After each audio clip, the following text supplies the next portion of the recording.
Chapter 1432. After a series of explosions, the White Russian army started to set up their tents and cook. When Ling Lianxuan saw this scene, he was furious. The other side's disregard made him feel insulted, and he suddenly had a bold idea. Since the other party was looking down on them, why couldn't they turn around and launch a surprise attack on them? Night raids were one of the subjects that the cold front soldiers often trained in. Their meals were always good, and they didn't have any problems with night blindness. Adding on a surprise attack, they could catch the other side off guard. After coming up with this bold idea, Ling Lianxuan first returned to the city to report to the commander of the 3rd Corps, Wu Sheng.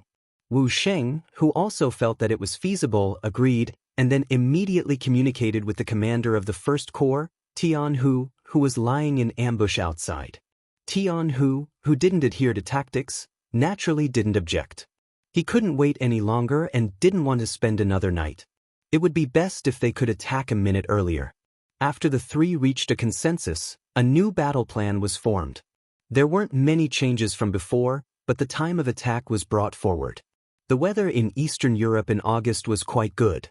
Even at night, not only was it not hot, but it was also quite cool. The White Russian army, who had been rushing for a few days, quickly fell asleep. Many of them had excited expressions on their faces, as if they were already dreaming of breaking through the gates of Oxino City and massacring the Hans. In the trench 300 meters in front of the White Russian camp, Commander Ling Lianxuan had already led 2,000 cold front soldiers to take a detour, and they were ready to attack at any time. Raising his wrist to look at the military watch, Ling Lianmian solemnly said to the radio operator beside him, "Prepare the signal gun." About 10 seconds later, a red signal flare rose into the air. In the dark and silent night, it was very eye-catching and dazzling. The rise of the signal flare also signified the start of the counterattack. At this moment, the cannons roared, and the 8 100mm mortars of the 4th Regiment began to let out their unique roar. Of the 8 cannons, 4 of them were aimed at the White Russian Army's cannon formation, while the other 4 were casually fired at the White Russian camp. Every time a cannonball landed, it would cause the earth to tremble, and there would be cries and screams. The cannonballs were completely random. Some hit 2 to 3 miles away, while others landed 7 to 8 miles away. This created a feeling of gunfire everywhere. There were enemies everywhere.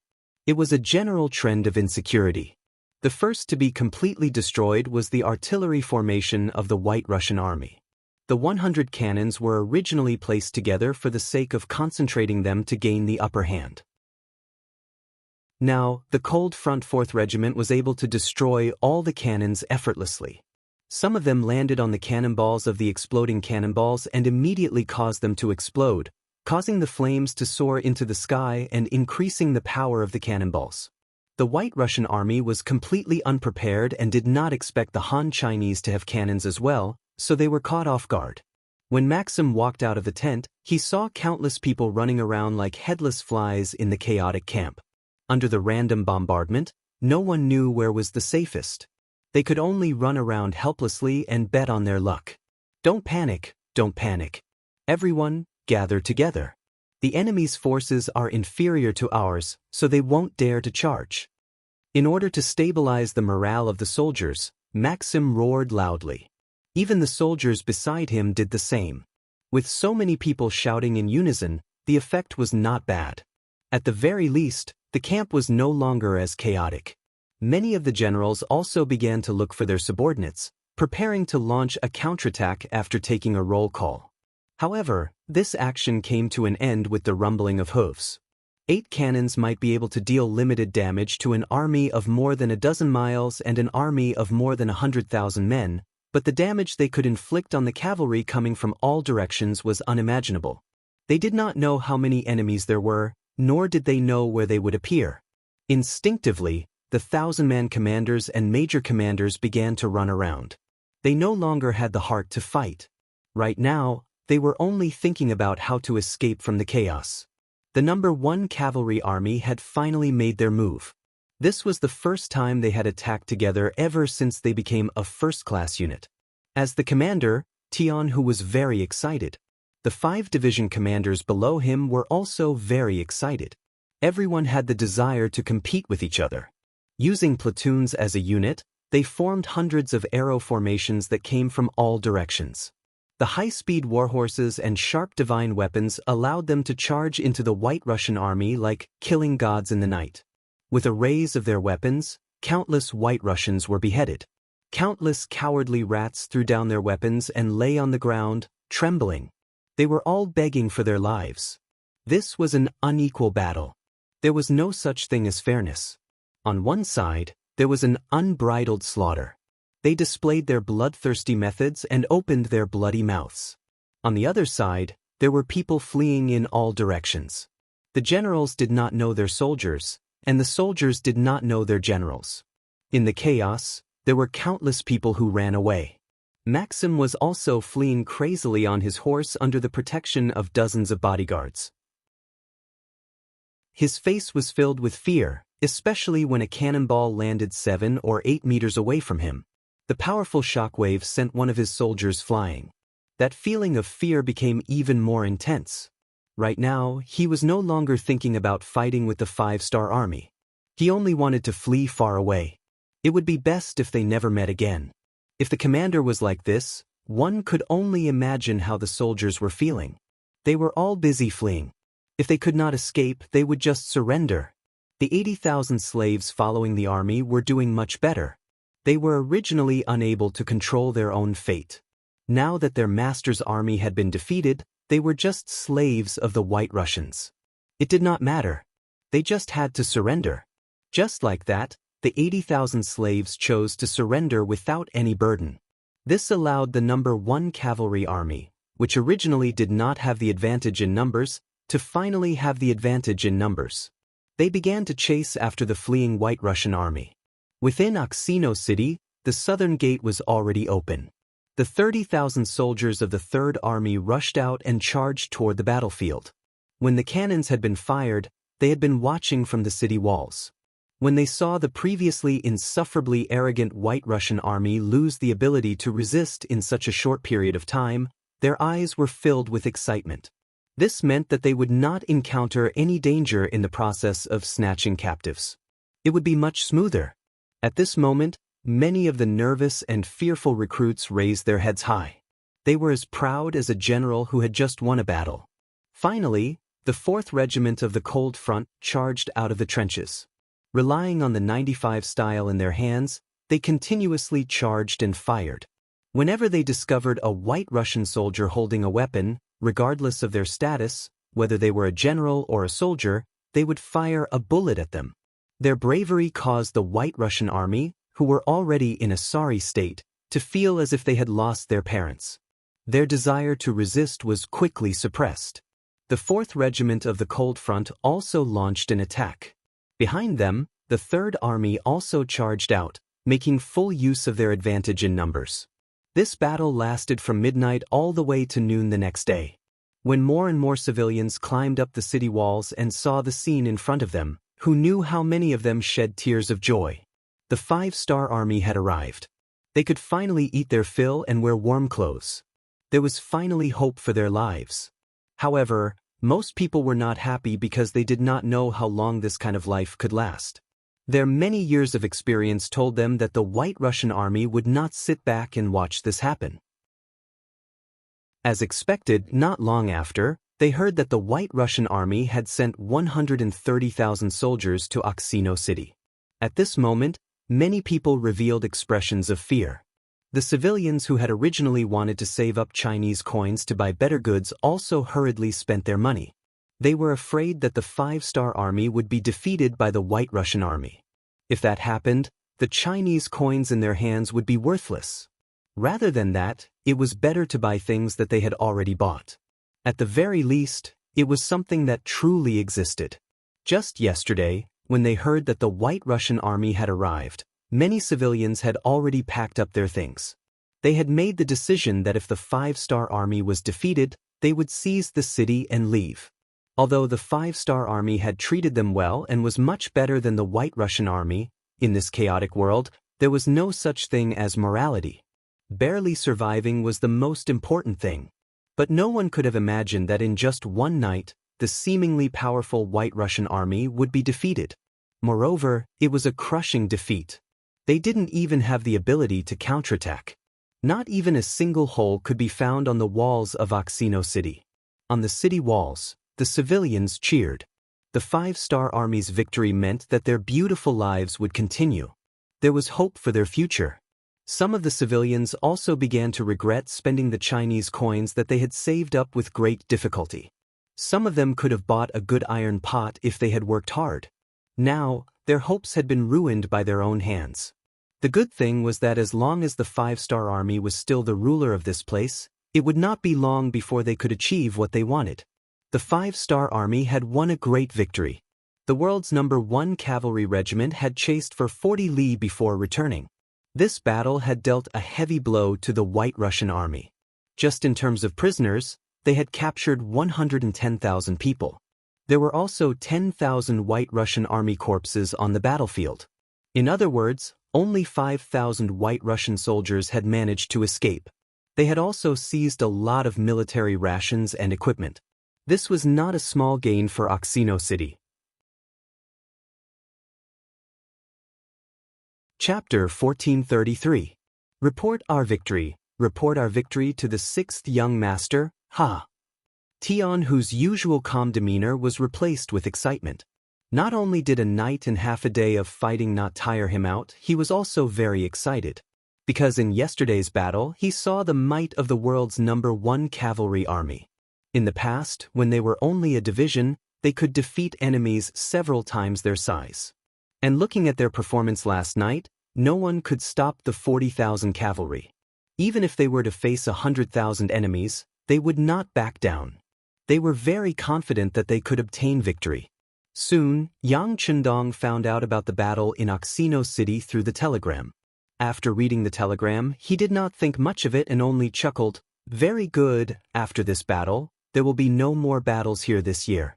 Send a telegram to Tian Hu and Wu Sheng to properly manage the place. Take advantage of the time before it snows to properly repair the roads. After it snows, properly manage the greenhouse. Do not neglect it." Yang Chendong was a person who liked to take one step and look 3 steps ahead. Considering the cold of winter in Eastern Europe, Yang Chendong had ordered a large number of greenhouse workers to be transported from Red Nest City. The land here was fertile, so it would not be difficult to solve the problem of food. He wanted to let the foreign people who followed him, regardless of the reason, know that as long as they followed him, they would not go hungry. As for eating better and wearing better clothes, they would need to work harder. Not only in Oxino City, Yang Chendong had already arranged for people to set up a large number of greenhouses in Polga, Kazan, and the other 3 cities. He was only waiting for the arrival of winter. When they could no longer work outside, they would work indoors. This year, because they were not prepared enough, they would be like this for now. In the future, when they developed, he would also transport steam engines here. At that time, many light industrial products could be chosen to be manufactured here, so that there would be work to do in winter and this place would not become a paradise for lazy people. The so-called paradise for lazy people referred to the fact that because of the weather, they could only work for half a year and rest for half a year. This was more suitable for those who were naturally lazy. Without something as advanced as the telegram, the news of the defeat of the White Russians was not sent back by fast horse until 3 days later. On this day, the blind Great Justice was having a meeting with the officials in the hall, discussing the matters of preparing for winter. It was also at this moment that the battle report from the front lines came back. The travel-worn signaler knelt on the ground, not even daring to raise his head. From the attitude of the signaler, it was often possible to tell whether the news was good or bad. The officials and nobles, who had experience in this aspect, looked at each other, speechless. The blind duke, who had already predicted the battle ahead, didn't panic. Instead, he said calmly, "What is the battle ahead? Tell me quickly." Yes, Grand Duke. After the signaler acknowledged the order, he took out a battle report from a tool that looked like a basket and read it out loud. It was a tradition of the Rossi duchies to read battle reports in public. Perhaps they were afraid that someone would hide battle reports that were unfavorable to them, so they would usually read them out in public when they received battle reports to show fairness. Because of this, Ivan, who was standing at the side, could see the rapid changes in the expressions of the officials and nobles. The battle report didn't have many words, but the amount of information in it wasn't small. Maxim had returned in defeat.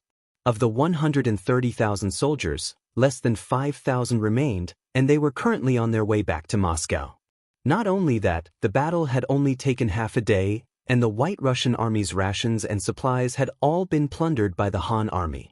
In just a short while, the officials and nobles of the White Russian army had ugly expressions.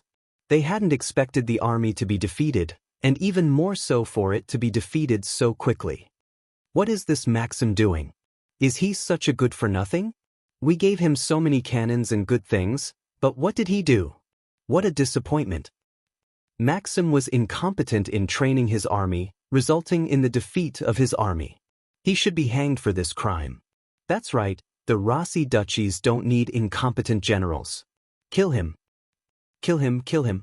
Within a short period of time, a large number of voices appeared in the imperial court to condemn Maxim, with the nobles being the heaviest among them. At this moment, they seemed to have forgotten how they had praised Maxim for leading the army. This was the nobles. In their eyes, there were only benefits. It was best not to talk about favors with such people. Otherwise, you would be very sad.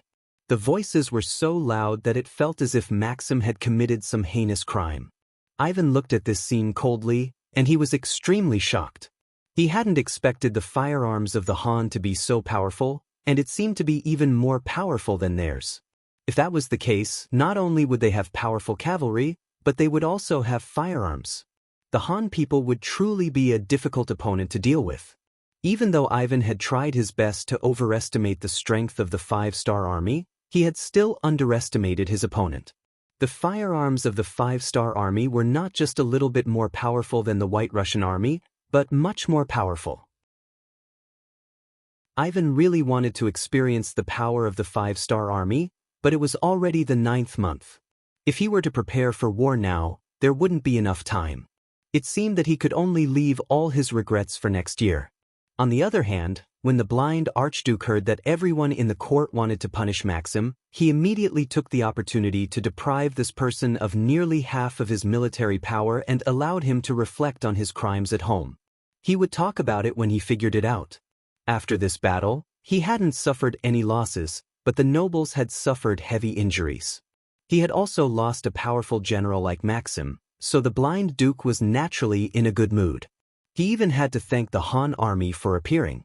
At the end of the meeting, the blind duke also said that it was too late this year. After the flowers bloomed tomorrow, he would send troops to attack Oxino City to show the might of the White Russian army. After receiving the promise, the ministers and nobles left the hall with satisfied looks on their faces. To them, the appearance of the Han army was a threat that could even attract ordinary people to follow suit. If they didn't suppress this trend, it would greatly affect their interests. This was not allowed. As long as the Han army was defeated and chased away, it didn't matter who did it in the end. This was the face of the bigwigs. In their eyes, they only cared about their own interests and their own petty schemes. How could the blind duke not see this? However, he didn't have a better idea. Although he was powerful, his words didn't carry weight in the White Russian army. Without the support of these nobles, the Rossi duchies would have internal strife. If that happened, not to mention dealing with others, it would be a problem for them to protect themselves. For the sake of the Rossi's interests, for the sake of righteousness, he sometimes had to compromise. Although he knew that these nobles were malignant tumors, he had no choice but to keep them. He only hoped that after the Rossi Empire completely controlled this land, they would slowly be eliminated. In fact, this wasn't just a problem of the Rossi Empire. The Great Ming Empire also had this characteristic. The nobles and wealthy families were like troublemakers that hindered the development of the Great Ming Empire. Although the emperor knew about this, he was powerless to solve it. On this point, Xianxia was the best. In history, any king who founded a country did very well. This was because they started from nothing, and it was easy for them to centralize power. This allowed their decrees to be quickly passed down. However, in order to stabilize the situation, they had to balance it out. More and more people with real power would appear, and in the end, the power would be dispersed. Even a powerful country wouldn't be able to achieve the cooperation of all its citizens. Yang Chendong was like a king who founded a country. His prestige and authority were unparalleled. Whenever he made a decision, even if someone opposed it, it would be difficult to stop him. In addition, Yang Chendong brought new knowledge, and with the help of Dutsong, this great achievement was achieved. Yang Chendong had long been aware of this. He constantly increased the intensity and speed of this construction. Just as winter was about to arrive, and whether it was the Golden Horde or the Rossi Principalities, he was still busy commanding the 5-star army. More and more roads were being built, and more greenhouses were being built. Under the lead of Chief Engineer Feng Ku, the most advanced research lab in Xichen City had already upgraded the steam engine 3 times. Now, the steam train was being developed, and most of it had already taken shape. Only a few key steps were needed, and the so-called first steam train could be tested. With the books and knowledge provided by Yang Chendong, once the first steam engine, which was the most difficult part, was built, the rest would be very simple and smooth. When the news of this spread, Xichen City was the first to lay the tracks. A 40-kilometer-long railway was built from the factory to the port. Once it was open to traffic, all the products produced would be sent to the port faster and distributed to the various regions. The laying of the tracks in Laos, Vietnam, and other Southeast Asian provinces was also in the final stages. They had already made the preparations and laid the foundation. Now, they only needed to lay the tracks according to the predetermined route. Once the tracks were open to traffic, several provinces would be quickly connected. This way, goods and people could be quickly sent to each other. Once that time came, no matter where the problem was, the army could take the train to arrive in the shortest time possible. This would play a more positive role in stabilizing the security of the territory. The tracks from the 3 eastern provinces to the Far East were also being laid. This would be the first railway road in the region. Its role in supplying supplies to Eastern Europe could not be measured by money. Chapter 1434. On the other hand, the railway from the Far East to Eastern Europe wasn't easy to build. It had to pass through the Siberian and Ural regions to reach the Volga region. There were many forests and rivers along the way, which greatly hindered the construction of the railway. For this reason, after Yang Chendong understood the actual situation, he adopted the method of building a bridge when it met a river and digging a hole when it met a mountain. If it was a large mountain, he would take a detour. If it was a small mountain, he would use explosives to flatten it, or dig a hole through which the train could pass through. In these years, Yang Xie's mining work had developed rapidly, and he had the experience and strength to create a cave. Even so, it would take at least a few years to build this railway. Fortunately, Yang Chendong could afford to wait, and what he didn't lack the most now was manpower. Just a moment ago, after the great victory in Oxino City, Tian Hu and Wu Sheng had sent another 100,000 people, and they were all young and strong men. With these people, the construction and development of the railway would be greatly promoted. What he needed to do now was to take advantage of the time before it snowed to build a wider and longer road.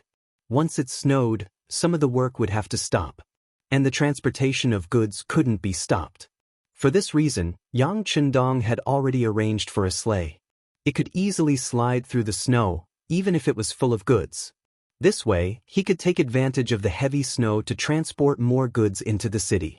In this way, he would be able to do what he needed to do at the beginning of spring tomorrow. Because of the upcoming snow, Eastern Europe became quiet. Whether they liked it or not, a tripartite situation had already formed. This was one of Yang Chendong's biggest gains after coming here. Compared to Yang Chendong's gains, the Yarqiang and Tulyafan tribes in the Ili Belly region were officially under Yang Xie's control. The 5-star army that was left there had even started a war against Ili Belly. By the time Yang Chendong left, the situation of the war had already become clear, but to everyone's surprise, King Bao Lide of Ili had been so determined that in order to strike at the 5-star army, he had betrayed the interests of his own country.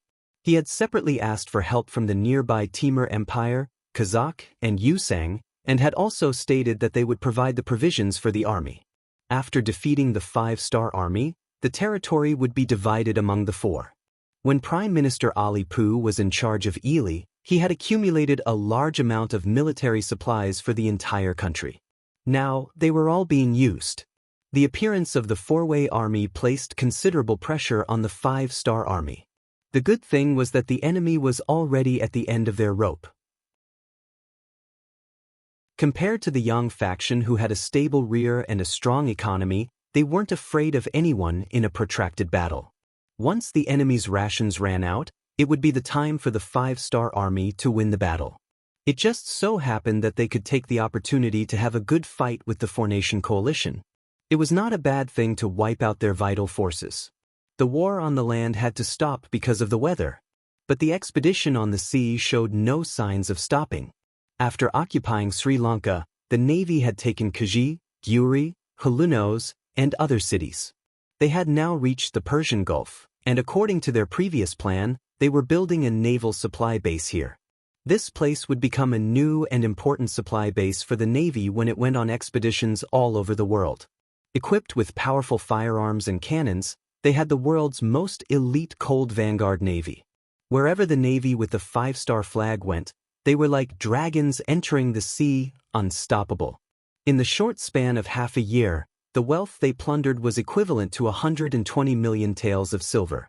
The number of slaves they plundered from various countries also reached over 6 million. Currently, they had already been sent back to the headquarters in Crimson City through the supply ships. After so many years, the investment in the navy had never been enough. Now, it was finally time to reap the rewards. When a large amount of gold and silver was sent back to the treasury of Yang Xie, Yu Qian and the rest were all smiles. Now, there were no ministers who would stop the navy from going out to sea. Compared to the wealth in his hands, the change in mindset of the officials made Yang Chendong feel more gratified. Although his authority was not something that could be shaken by the officials, but having people clamoring in his ears every day was not a good thing. This was also one of the reasons why Yang Chendong would rather suffer with the army and risk the dangers of going on expeditions than stay in Kiosk City. He really could not stand the whispers and complaints of the officials every day. However, these people were doing it for his own good. He could not do anything to them, so he could only endure it. And the harvest of the navy could finally make some people shut their mouths. He could finally have some peace and quiet. All in all, the year 1462 was a year of harvest. It was also the year that Yang Xie expanded outwards. In the past, the main focus of the five-star army was on the grasslands. There were not many gains from fighting there. The other side was so poor that they did not have much wealth. Defeating them would only give them some land and some captives. Compared to the huge expenditure of the army, it felt like they were at a disadvantage. Just like the war with Ili right now, they had invested a lot and gained very little. Because of this, who knew how many officials had already raised their opinions? Even Yu Qian and the rest had vaguely expressed their dissatisfaction. Only then did Yang Chendong decide to expand his army and look for more sources of income. Although expanding his army would suddenly increase the pressure on his finances. But if there were gains, then the benefits would be even greater. Fortunately, it seemed like he had made the right choice. At least the expedition on the sea had a good result. In the next year, after Yang Chendong defeated the Golden Horde, his gains would also be great. At that time, the voices of obstructions would be suppressed to a minimum. Because of the weather, the army had to stop their advance. But in Kiosk City, where it was spring all year round, the impact of winter was limited. The factories continued to operate without interruption. All kinds of products were produced and sent to various places. The 70mm field cannons had already overcome all the difficulties and began to be produced in batches. The problem with the explosive shells was also solved. They could now fire up to 8 li away. This allowed them to successfully replace the 100mm mortars used by the five-star army, becoming the main artillery of the army. Speaking of which, although the field cannons were easy to move and could be carried by 4 soldiers, compared to the 100mm mortars, they were still slightly heavier. But the army still gave up on the mortars and changed to field cannons. The reason was because the mortars were all from the warehouse. Even the process of making the shells was very troublesome. With Xianxia's technology, it was impossible to make such a good thing. They had been imitating it all along. It was like a primary school student suddenly learning middle school and high school knowledge. It was very difficult to learn, but it was not a problem for him to copy the answers. But this was not the way to go in the long run. After dismantling the cannons in the warehouse countless times and copying them, the field cannons were finally produced. Because they were self-made by Xianxia, all the parts were complete. With all the parts, the number of cannons continued to increase. Finally, it was time to equip the entire army. Although there was still a long way to go before it could be used at will, the production cost of the explosive shells wasn't low, and the production time was not short.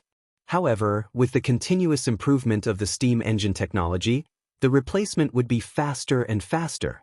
One day, all the complicated problems would be simplified.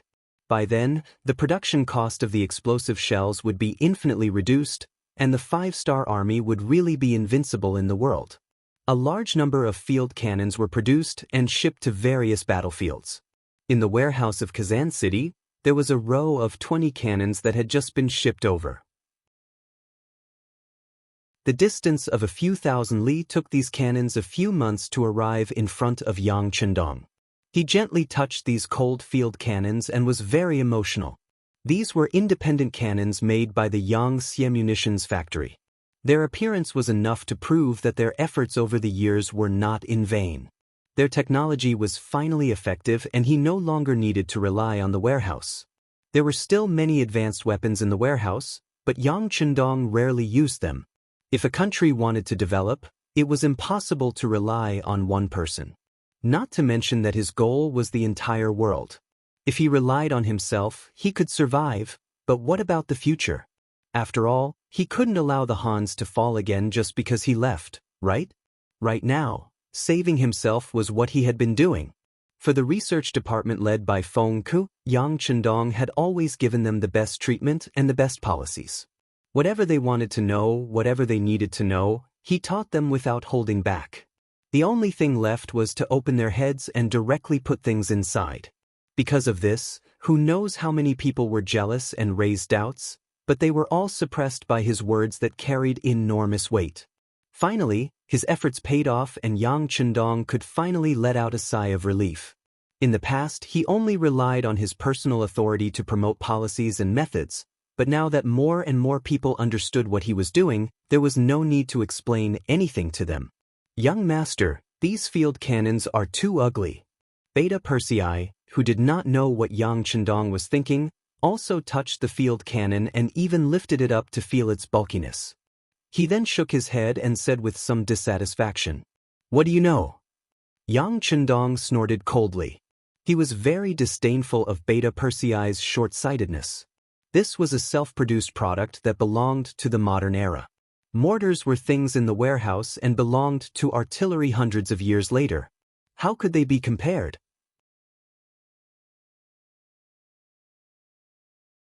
Chapter 1435. Why don't I understand? Beta Persei seemed to be a little anxious. He was afraid that Yang Chendong would look down on him, so he added, "Young master, this field artillery is not as good as mortars in terms of size, range, and power. But its shells are cheap. With this kind of artillery, you can fire shells at will. How can this be compared to mortars?" Yang Chendong snorted. With just one sentence, Beta Persei was instantly speechless. The lack of artillery shells had always been one of the main factors restricting the development and growth of the 5-star army. Usually, unless it was necessary, the 5-star army would not use mortars in battle. Even if they did use mortars, there would be a limit to the number of shells they could fire. They would have to calculate the number of shells they could fire, which gave people a very uncomfortable feeling. For this reason, some people in the army also raised questions. Why couldn't they prepare more shells for war? In response to this question, Yang Chendong directly suppressed it by saying that the cost of shells was too high. Fortunately, researchers would not have any connection with the army. This was also one of Yang Chendong's strategies to govern the place. The army was only responsible for war, the civil servants were only responsible for governing the place, and the scientific researchers were only responsible for development and research. The parties could not have any horizontal connection, which made the other departments very mysterious in the eyes of the people in the department. So this answer blocked a lot of people's mouths. Now, with the appearance of the field artillery, Yang Chendong did not have to find so many excuses to explain the origin of the artillery in the future. And when he said that they could use shells at will, Beta Persei immediately became very excited. "Young master, can we really fire at will?" Not at will, but the number of shells is always higher than mortars.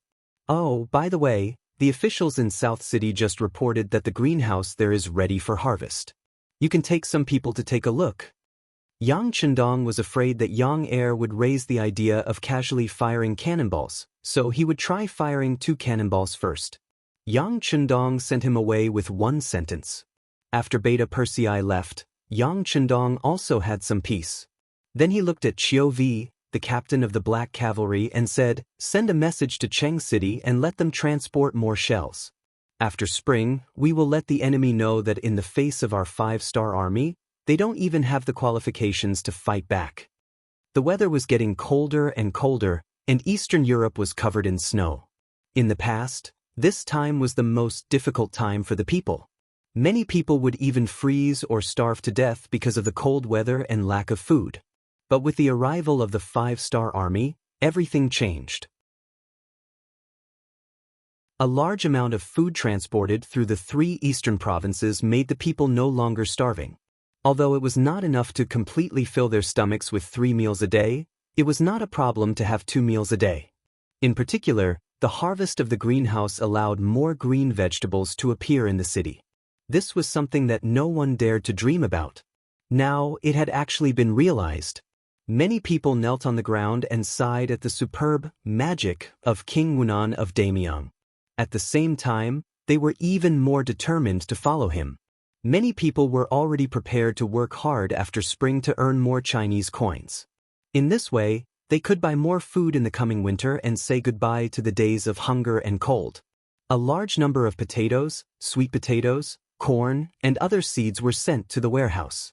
With these high-yielding seeds, Yang Chendong believed that next year would be a bumper harvest. From then on, the people here would not only say goodbye to the life of not having enough to eat, but also become a new food base in the future.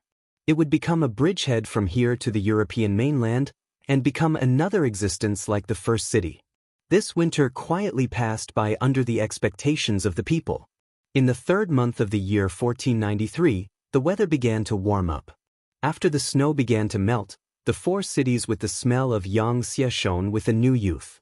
Countless people walked out of their homes and went out of the city to build roads. For them, having something to do and earning Chinese coins was the best life. In the 3rd month, the snow on the roads began to melt. The soldiers were also in high spirits and prepared to go to war. Among them, the tens of thousands of new soldiers were the most excited. This winter, they were able to bask in the glory of being part of the 5-star army. They were able to wear thick and warm military coats. Some of the officers who had performed well were even given black down jackets. When they wore these clothes, they were no longer afraid in the cold weather. For a period of time, the matter of a down jacket being exchanged for a wife was happening among the people. Unexpectedly, there was a great tendency that the supply could not meet the demand. This was something that Yang Chendong did not expect. However, in this era of poverty, where human life was the most worthless, it really happened. Yang Chendong did not know whether to laugh or cry when he heard this. However, this also showed that Yangxia's items were very popular. The story of a down jacket being exchanged for a wife spread in the army. This made many new soldiers who could not find a wife excited. They also longed for an opportunity to get a down jacket. Under the stimulation of material goods, the morale of the army was very high. Yang Chendong knew that it was time to take the initiative. With 30,000 veterans of the new Second Army as the main force, 60,000 new soldiers of the White Russian Division as the support, and the 3 main regiments of the 2nd Division of the 2nd Cold Front Army, an artillery battalion, and an Air Force division, a total of 120,000 people left Kazan City in the middle of March and went straight to the nearest city, Samara. Yes, the Air Force also came. Major General Tianyu, the commander of the Air Force, came to Eastern Europe with Sun Lixing, the commander of the 1st Division, to report to Yang Chendong. The 5-star army had 3 main forces: sea, land, and air. However, in reality, the Air Force was often ignored. They had the least number of people, and the hot air balloons under their control also needed the cooperation of the weather. This made them unable to display their original strength on the battlefield, so they could not be counted on in many wars. Seeing the army eating meat and expanding the territory, the Navy also began to move and began to rampage on the sea, attacking cities and seizing land. The Supreme Commander of the Air Force, Major General Tianyu, finally could not hold back. He begged Feng Ku, the first engineer of the Science and Technology Research Institute, and even borrowed a science and technology development team from him at the risk of being impeached. Under the efforts of this team, not only was the direction problem of the hot air balloon solved, but they also created a hydrogen balloon that flew higher than the original one. On the modified hot air balloon, a steam engine was added. After changing the power source, it ensured that they could fly however they wanted in the air and fly wherever they wanted. They did not need to rely on the wind to move forward. They could stay in the air for a full 24 hours, which was enough to deal with the general needs of the war. After the improvement, the commander of the Tianyu army continuously reported to Yang Chendong, requesting to go out and fight. In the end, he got such an opportunity to perform.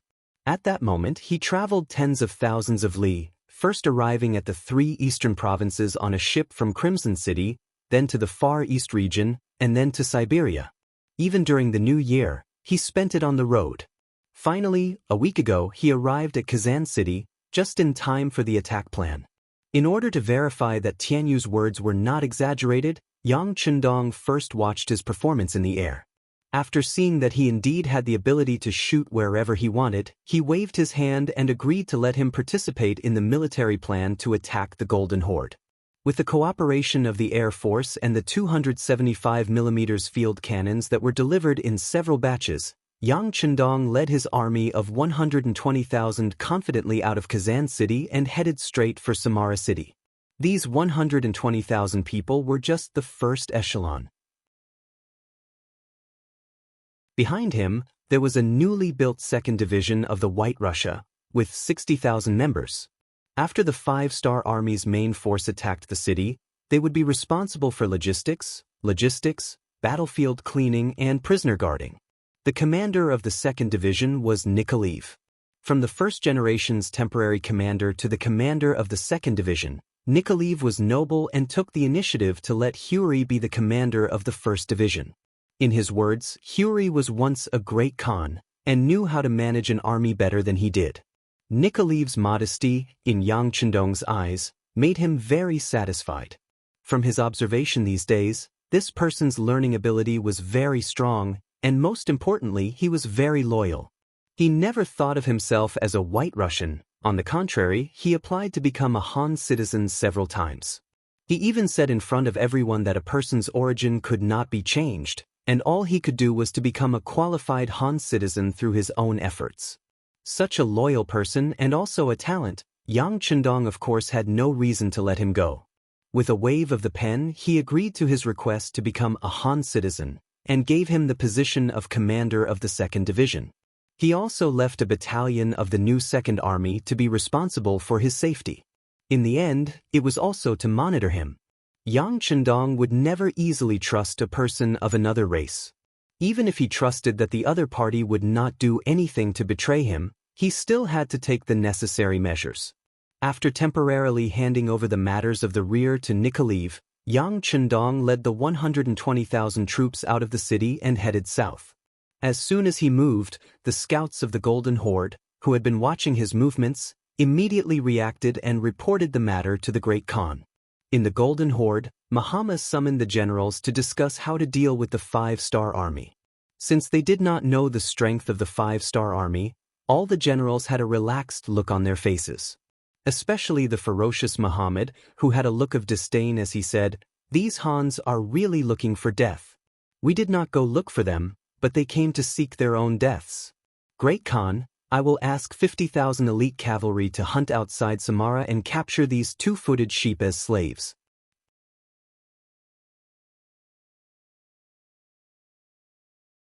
Chapter 1436. Hearing Muhammad's words, all the generals present burst into laughter. To them, the Han people were still as weak as they had been in the past. They only knew how to open their mouths and act like scholars. For such people, not to mention 120,000, even if it was 2 million, what was there to be afraid of? All right, this Khan approves. Muhammad also had a smile on his face. He believed that as long as Muhammad made a move, he would teach the Han people how to behave. In this world, he would always be the boss and could only be him. Originally, he was still thinking about how to deal with these Han people. If the other party only hid in the city and did not come out, it would be a headache. The 130,000 people that Gray led suddenly disappeared last year was proof of this. Now that the other party had come out of the city, it was equivalent to a tortoise crawling out of its shell. What was there to be afraid of? The cavalry on the grasslands would hunt, and this was what the Mongolian cavalry was best at. Muhammad, who had originally treated the 5-star army as his greatest enemy, suddenly realized that he had overestimated the other party. At this moment, his number one enemy was the blind Duke of Ross. He even thought that after defeating the Han people, he should let them be the vanguard to counterattack the White Russians. Perhaps it would be time for him to reunite this place. The generals of the Golden Horde all looked down on the Han army, but to Yushan, who was guarding Samara, he did not have the slightest intention of looking down on them. Especially when he saw the 120,000 Han soldiers coming from outside the city, there was only caution on his face. It was said that one could see the whole leopard from a single spot and see the overall situation from a corner. As someone who had led troops for many years, Yushan could feel that the Han army was not to be trifled with from the other party's formation. From afar, the Han army 5 miles away was dressed in uniform, and their soldiers' faces were filled with fighting spirit and killing intent. Yushan was not a famous general of the Golden Horde, but he had been in the army for many years, and he believed that his eyesight was not bad. After seeing the neat formation of the Han army, he knew that this was not an easy army to deal with. Since last year, he had been appointed as the general of Samara city by the Great Khan, in order to prevent the Han people from suddenly crossing this place and appearing at the foot of Sarai city. In other words, his mission did not require him to take the initiative to attack whenever he saw the Han people. He only needed to defend Samara and not lose it. Orders: close the city gates. Everyone is to stand guard on the city walls. Without orders, no one is to attack. After giving up on the idea of clashing with the Han people outside the city, Yushan gave the order to guard the city. Relying on the sturdiness of the city walls, the 20,000 Mongol soldiers and 30,000 slave soldiers looked at the Han Chinese troops with mocking gazes, as if saying, "Come and attack if you have the ability." Truly shameless. The face of the Mongolian warriors has been thrown away by these people. The sergeant put down the binoculars in his hand as he rode on his horse. His face was a little red, but no one knew whether it was because of his anger or because of the wind. Once upon a time, the Mongol cavalry ruled the world and were invincible. They had always been the ones attacking. When had they ever seen them defending the city? But now, the tables had turned. It was their turn to guard the city like cowards and not come out, and they still had the face to laugh at others. No matter what, Yushan was half Mongol. More importantly, he had lived on the grasslands since he was a child. Relatively speaking, he was more like a Mongol than a Han. It was because of this that he had such a strong sense of immersion and looked down on the performance of these Mongol people. Beta Persei, who was also riding a horse, saw Yushan's angry snort. He chuckled. It was rare to see Yushan, who was wise and did not show his emotions, so angry. He felt that it was a little funny, but he was more excited about the upcoming siege. He thought that it was time for the field artillery to show its power. He heard that in this winter, a lot of artillery shells had been shipped. If they could fire enough, he would not be able to resist. After laughing, he looked at Yang Chendong with a pleading gaze. "Young master, the artillery, go, go." Yang Chendong seemed to have known that Beta Persei would make a request. Unlike the other generals, this man had always been busy following him around. Sometimes, it was inevitable that he would lose some freedom. This time, he would give the command of the artillery to him. It could be considered a form of compensation. Understood, Beta Persei responded loudly as if he had become a different person. Then, he turned his horse and left. The last time he asked Yang Chendong, he had a chance to fight Gray one-on-one. Now, he asked him again and he got the chance to command the artillery. He felt that the young master was really good to him. Of course, he would not go overboard. He still had a sense of propriety. He knew when to speak, what kind of things he could participate in, and what kind of things he could not touch. Speaking of Gray, he was riding a horse not far behind Yang Chendong. After he was defeated by Beta Persei fair and square, he joined the 5-star army as a captive. Because they were going to deal with the Golden Horde this time, they needed someone who understood the other party very well. Therefore, Yang Chendong ordered him to follow the main army.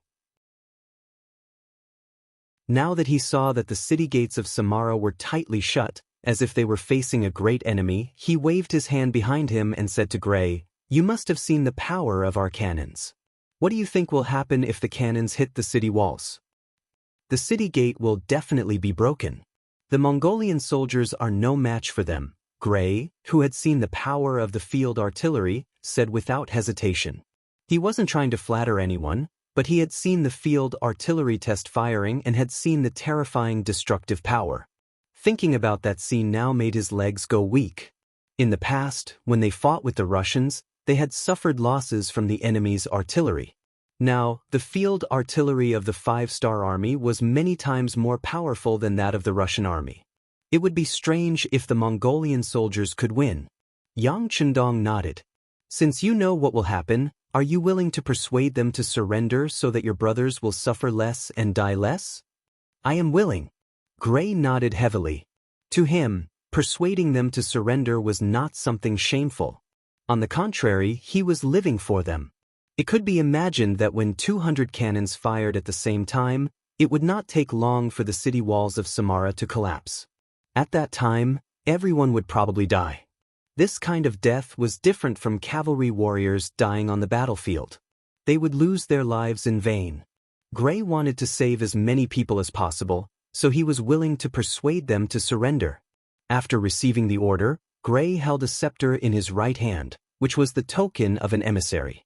He rode his horse and rushed toward Samara.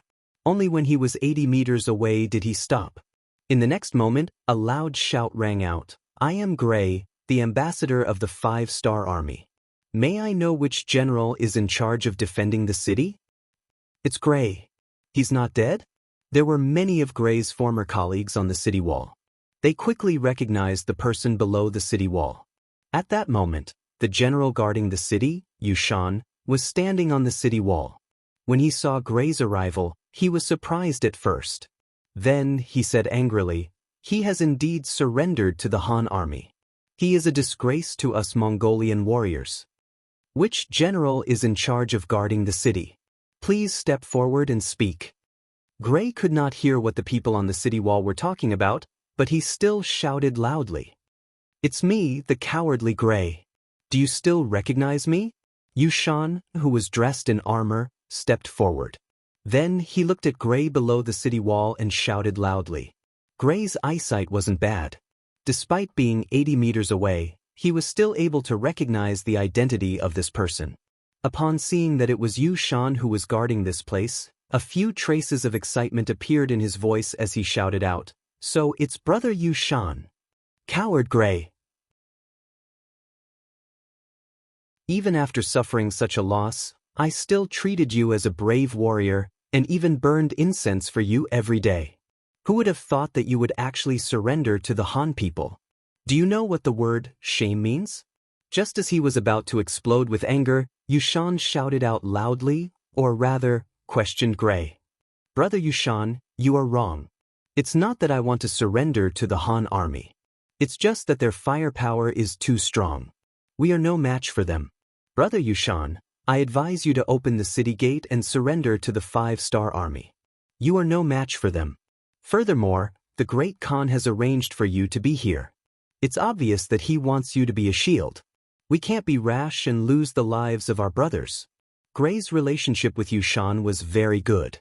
Otherwise, Yushan would not have burned incense for him every day. Because of this, he felt that it was even more important to persuade Yushan to open the city gate and surrender. Only then would he be able to survive. He had not seen the power of the five-star army and still treated Yang Chendong's army as the cowardly two-legged sheep army of the Han army. How could Yushan surrender without a fight? He knew that the Great Khan had arranged for him to be in Samara City and that he was being used. However, as a Mongolian warrior, he should not be afraid of sacrifice or death. Furthermore, wasn't this using him to prove that he was still useful? This was a good job that some warriors were envious of but could not obtain. Yushan, who had made up his mind to defend Samara City to the death and give the Han army a taste of their own medicine, would not give up on defending the city just because of a few words from Gray. Yushan gave a cold snort as he received a powerful crossbow from one of his bodyguards. Pulling the bowstring, he released an arrow, sending an arrow flying 10 steps in front of Gray. Gray! Gray's eyes widened as he looked at Yushan. Gray's eyes widened in shock. Gray, you coward. From now on, we have nothing to do with each other. If you continue to stir up the morale of the troops here, the next arrow will be shot into your chest. Yushan was furious as he shouted out emotionlessly. It was impossible for the furious Yushan to listen to any words or advice. Therefore, Gray knew that he wouldn't be able to complete his mission. He was also clear about Yushan's temper. If he didn't leave, the other party would really do as he said, and could really kill him with a single arrow. After shaking his head and sighing helplessly, Gray turned his horse back. However, even so, he did not forget to turn around and shout at the city wall, "Brothers, remember my words. If you can't hold on, come out with the white flag. At that time, I will be able to save your lives."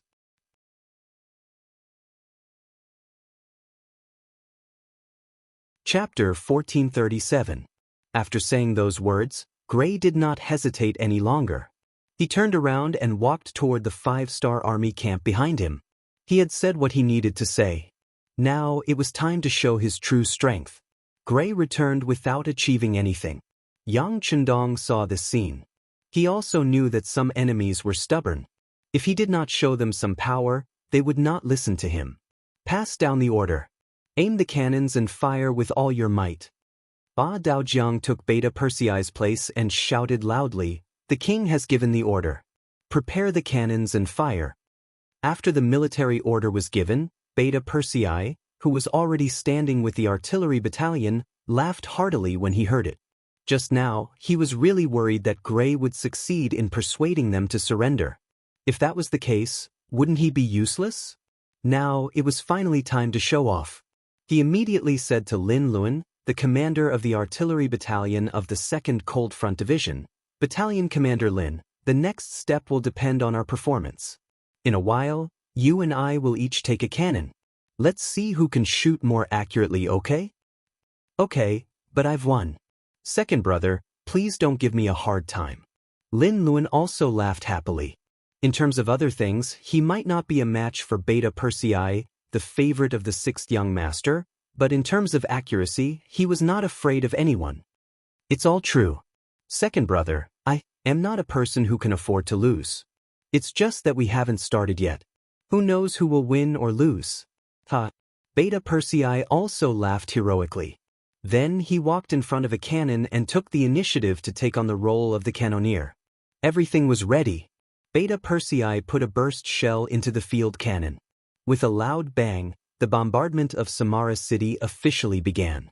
The sound of the cannons rumbled like thunder from the heavens. The loud explosions shook one's soul. With each explosion, a cannonball would fly towards the walls of Samara with a deafening roar. Boom! At the same time, a huge hole was left on the city walls, and the cannonballs exploded.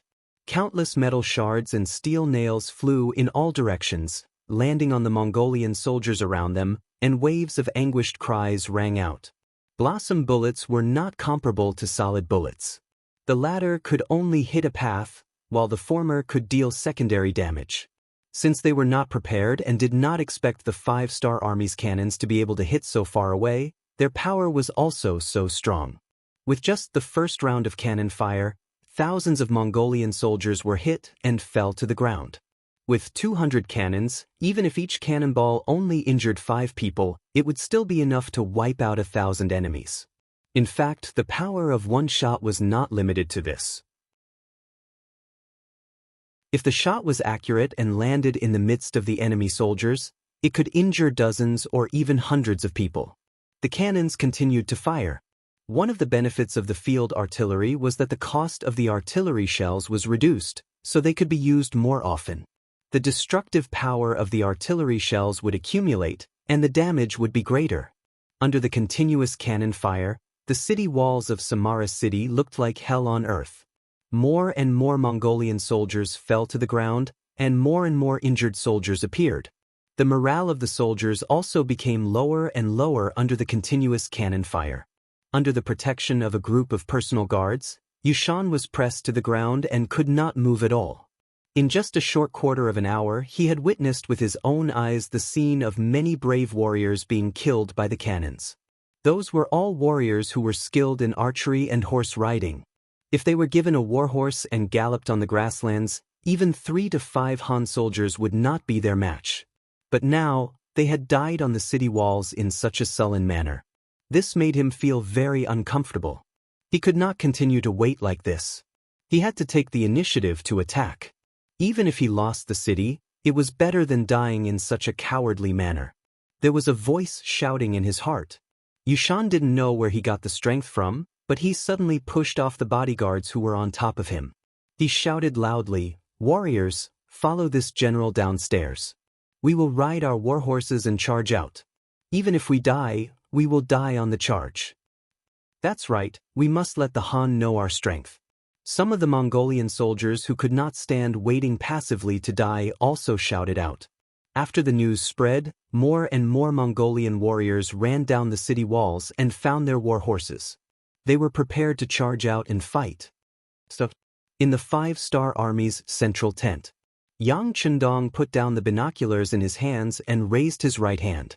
At that moment, the battlefield, which was still filled with the sound of cannons, quickly regained its calmness. The sudden silence made some people feel uncomfortable. Just when everyone did not know what had happened, the tightly shut gates of Samara City suddenly opened from the inside. Following that, a large number of Mongolian cavalry surged out. They did not even wait to get into formation and charged towards the 5-star Army's main camp. Yang Chendong had noticed that there were no longer any Mongolian soldiers on the city walls, which was why he had stopped the cannon fire. Now, it seemed like he had saved a lot of cannons. However, since the Mongolian soldiers wanted to use cavalry to charge at him, they would have to pay the price for underestimating him. 6th Young Master, New 2nd Army requests for battle. My King, White Russia requests for battle. Shibi and Ahuli cupped their fists and walked out. After sweeping his gaze across the two of them, Yang Chendong's gaze landed on the former commander of Lung Feng's 2nd Division, Xiao Feng. I'll leave this battle to Lung Feng. Do not disappoint. Yes, 6th Young Master, don't worry. Xiao Feng chuckled and looked at Shibi and Ahuli with a provocative gaze. He then rode his horse forward and arrived in front of Lung Feng's 2 divisions, who had already gotten into formation and were ready to attack. 6th Young Master has given the order. It's time for us to perform. Remember, hit hard. This is a live target practice. We have to record the results later. There were no words of encouragement. Just the words of recording the results made all the soldiers of Lung Feng's expression turn serious. Lung Feng's treatment was the best in the entire 5-star Army, and they were respected. But at the same time, due to the limited number of spots, if he wanted to secure this position and not be coveted by others, he would need to perform better. The battlefield test was one of the most important criteria. If they performed well, it would not be hard for them to be promoted to officer. If they did not perform well, there were cases of officers being demoted to soldier. It was time to get serious. All the soldiers checked their equipment seriously. Once they did all that, the Mongolian cavaliers across them were only 1 mile away from them. At this moment, Yushan, who was leading the charge, had a smile on his face. Originally, he was already prepared to die. He was also prepared to be bombarded the moment he left the city. If that happened, the formation of his cavalry would be messed up. After all, war horses were extremely afraid of the sound of cannons.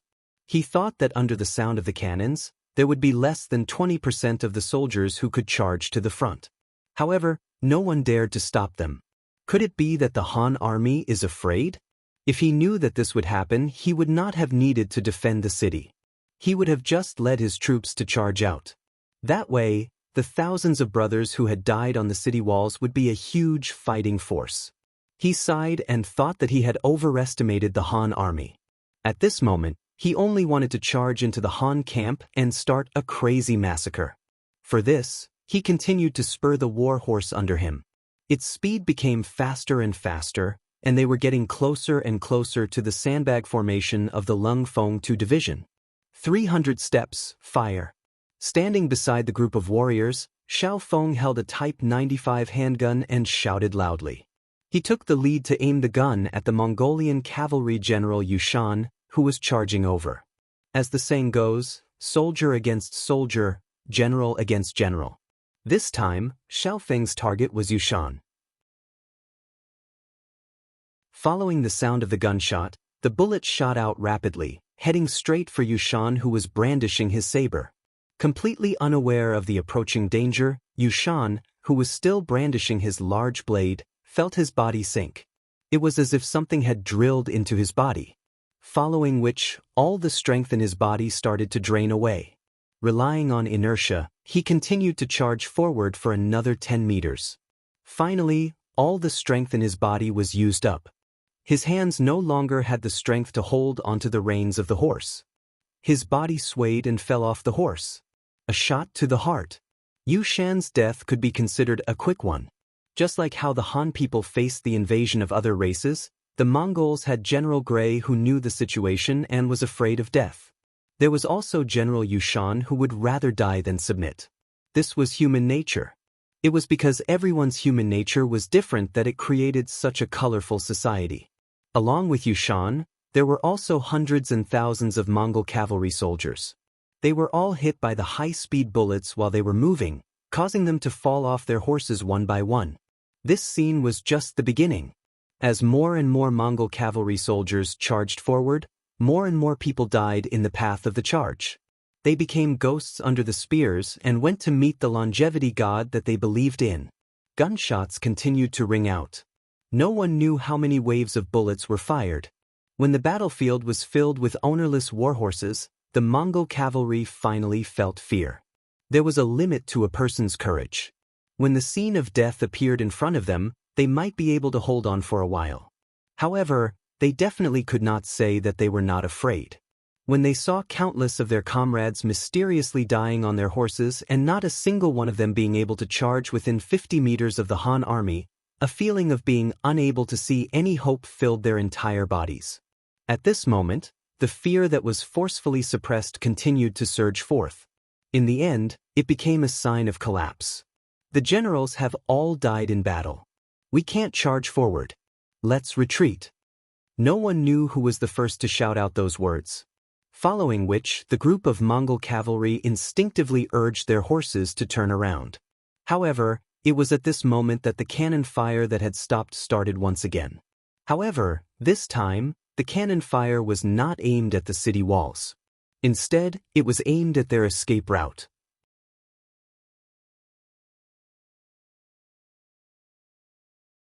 Chapter 1438. Since they had already escaped, how could the 5-star army allow them to escape back into the city? Cavalry charge. Yang Chendong rode the white dragon and looked at everything that was happening in front of him indifferently. Everything was going according to plan. Ahuli, the Mongolian cavalry division commander who had been waiting for orders, could not wait any longer. Then he shouted, "All cavalry, listen to my order. Charge!"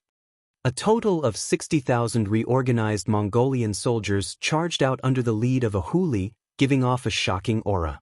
60,000 against less than 10,000 Golden Horde cavalry was a bit of a bully. However, there was no difference between strong and weak on the battlefield, only victory and defeat. No one would not beat you just because you were weak. On the contrary, the weaker you were, the more likely you were to be bullied. Sending out all the Mongolian cavalry at once was a way to train them.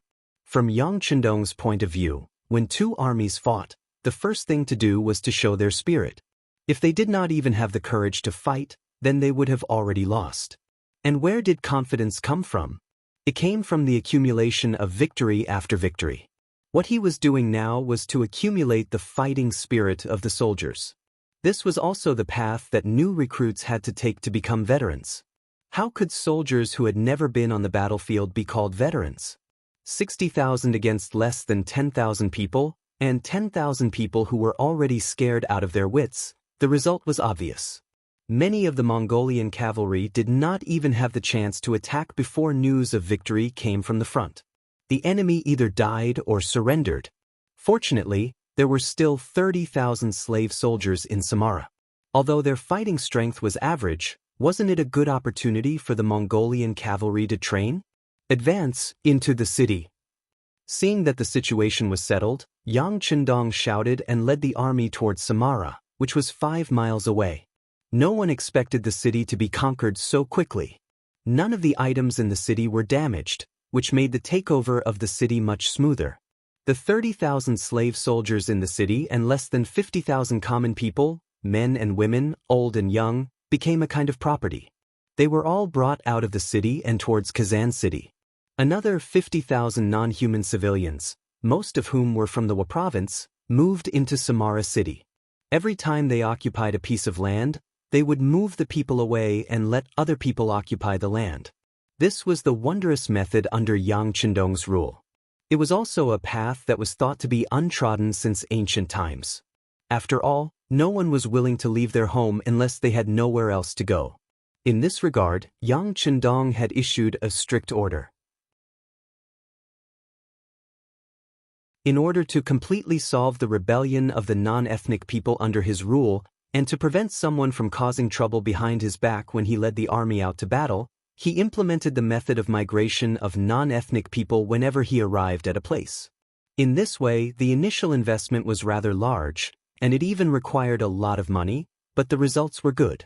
At least for more than 10 years, there had not been any major riots in any place.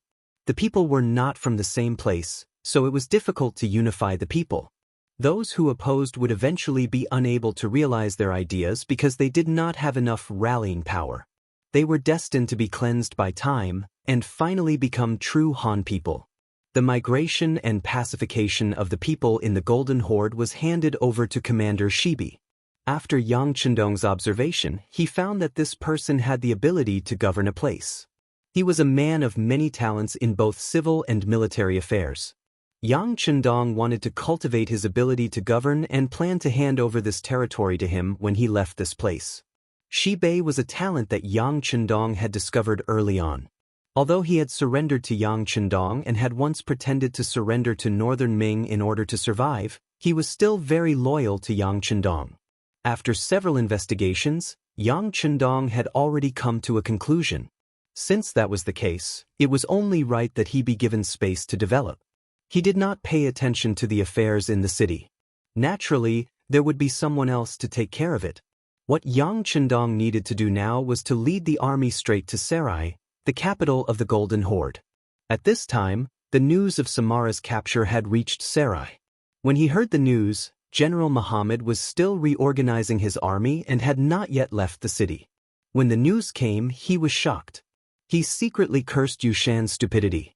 20,000 cavalrymen and 30,000 slave soldiers. How could the city be captured in just one day? What a bunch of trash.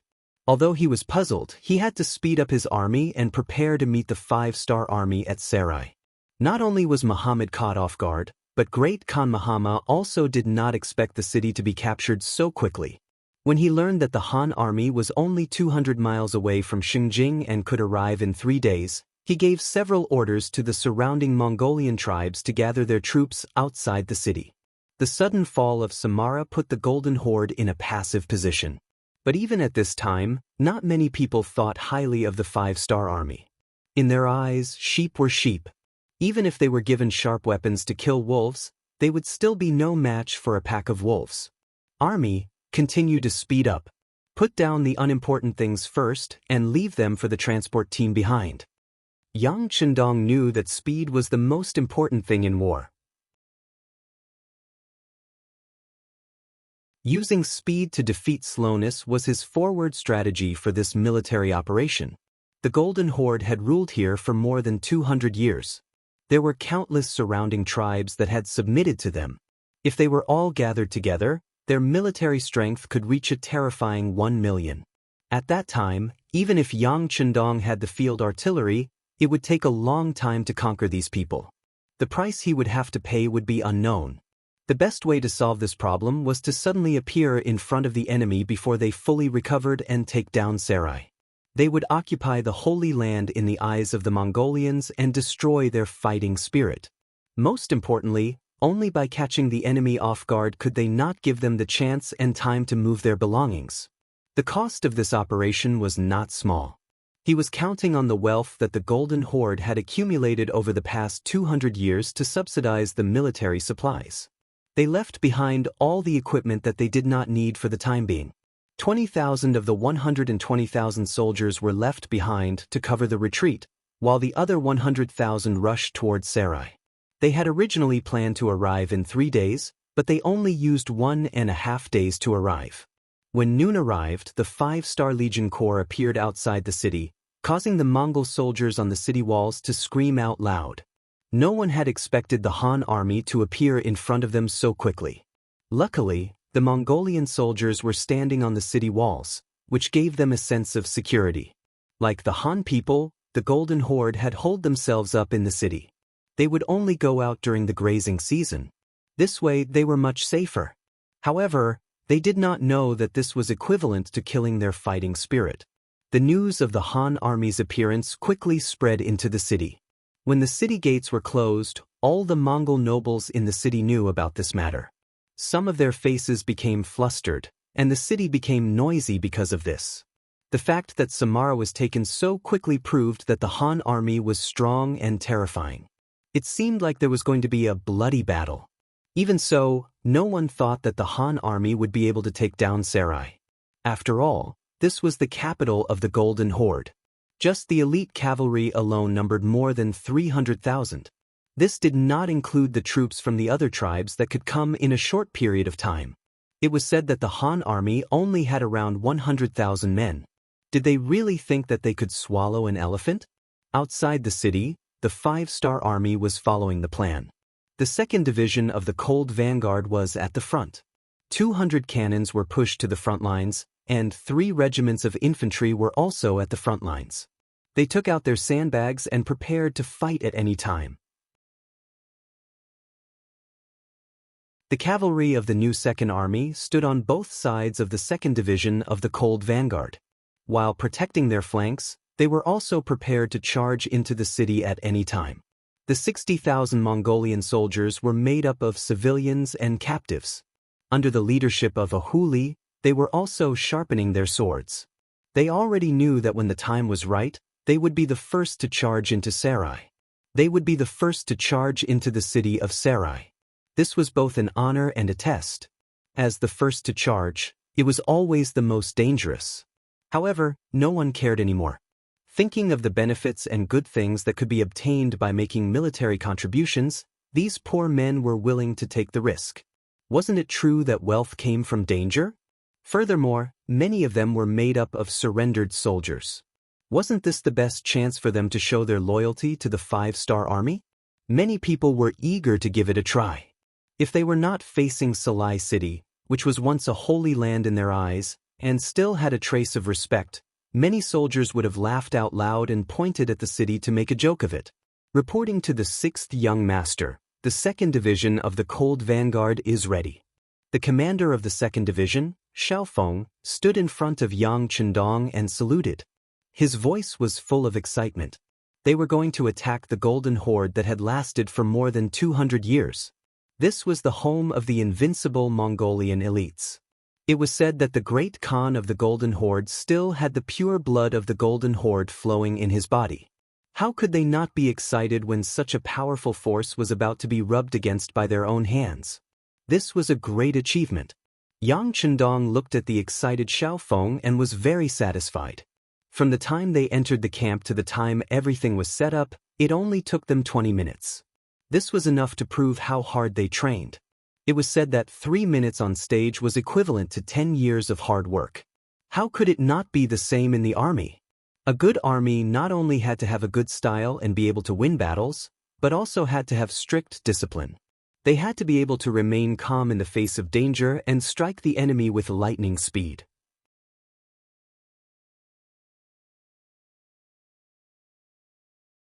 Chapter 1439. Good, let's carry out the plan. Yang Chendong nodded in satisfaction. Then, his gaze shifted from Xiaofeng to the city tower of Salai, which was 5 miles away. This time, he wanted to use speed to defeat the slow. While catching the other party off guard, he also wanted to destroy the other party's arrogance and not give them any time to prepare or transfer their assets. For this reason, not only were 200 field cannons pushed to the front line, he also had Beta Persei rush to the front with 8 100mm mortars. When the time was right, he would turn Salai into a fire city and destroy their confidence in resisting. After receiving the order to attack, Xiaofeng gave a standard military salute and led his troops straight to the front of the battlefield. About 3 minutes later, the roaring of the cannons began. Exploding shells shot out from the barrels of the field cannons, heading straight for the city walls 5 miles away. They did not give the other party a chance to face off, nor did they have any intention of talking to the other party. They just fired wildly. This kind of fighting style caused the Mongolian soldiers on the city walls to be stunned. Countless cannonballs landed on the city walls and exploded, forming a rain of bullets. Many Mongolian soldiers who were not ready for battle were hit. The cries of ghosts and howls of wolves could be heard incessantly, and it was getting more and more intense. As the capital of the Golden Horde, there were dozens of cannons on the city tower of Salai. But whether it was the attack range or power, they could not be compared to the field cannons. With the accurate information provided by Gray, the 2nd Division of the Cold Front destroyed all the cannons in the first wave, not giving the other party any chance to fire back. The sound of cannons continued. In a short while, thousands of Mongolian soldiers on the city tower were either dead or injured, turning this place into a hell on earth. Go up the city tower and fire back with arrows. General Amba, who was in charge of the security of the city gate, shouted loudly. He led a group of soldiers to personally supervise the battlefield, and chased the Mongolian soldiers who had come down from the tower out of fear back into the city. Although at such a distance, the so-called bow and arrow attack was useless, but there had to be someone guarding the gate tower. Otherwise, if they gave the Han people an opportunity, who knew if they would rush up the gate tower? If that happened, they would have the higher ground and there would be no way to continue fighting. As the general guarding the gate, he would also be punished by the Great Khan. After a round of slaughter, they finally managed to stop the soldiers from escaping. Due to the sharpness of the blades, the Mongolian soldiers had no choice but to run back up with bitter expressions. General Amba breathed a sigh of relief as he finally managed to control the tide of defeat. At this moment he heard the sound of horse hooves stomping on the ground. He looked in the direction of the sound and saw Muhammad, who looked majestic in his armor, rushing over with his cavalry. It was quite a coincidence. He was in the barracks preparing to bring 50,000 cavalry over to Samara. Who would have thought that the 5-star army would arrive? He was overjoyed, thinking that he could not help but go on a long journey. He could have a good battle with the Han army right at his doorstep. Be it in terms of supplies or soldiers, he would be able to enjoy the benefits of being close to the water. Just as Muhammad was thinking that this was a good thing and was preparing to perform well, the sound of cannons had already sounded out. The siege had actually begun. He was shocked at the speed of the Han army's attack. They had just arrived at the city walls and had already started attacking. If it was the Mongolian cavalry, they probably would not even have time to get into formation. It was because of this that Muhammad judged based on his experience that the other party must have attacked in a hurry. This was also a good chance for him to counterattack. Taking advantage of the time when the other party had not stabilized, a counterattack would definitely result in twice the result with half the effort and increase their chances of victory. The opportunity was fleeting. Without waiting for the 50,000 cavalrymen to gather, Muhammad led the 30,000 cavalrymen straight to the north gate. In truth, the 5-star army had not fully spread out. Only the well-trained Cold Vanguard soldiers were prepared. Even the new Second Army was still preparing for battle. As for the 60,000 Mongolian troops, they were in a mess. It would take at least an hour for them to fully organize their troops. Muhammad sent out a few of his personal guards to ascend the city gate tower.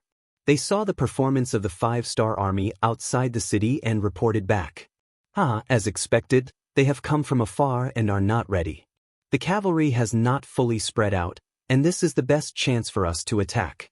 Come, open the city gates. The army will march out from the 4 city gates and charge out. Muhammad laughed loudly. He already had the look of a victorious general. The 30,000 cavalry behind him were all filled with excitement. Thinking about how the chance to gain merit was right in front of them, all of them wanted to charge out of the city to show the Han army what they were made of. They wanted to let these arrogant Han know that in terms of horse strength, the Mongols were the best in the world.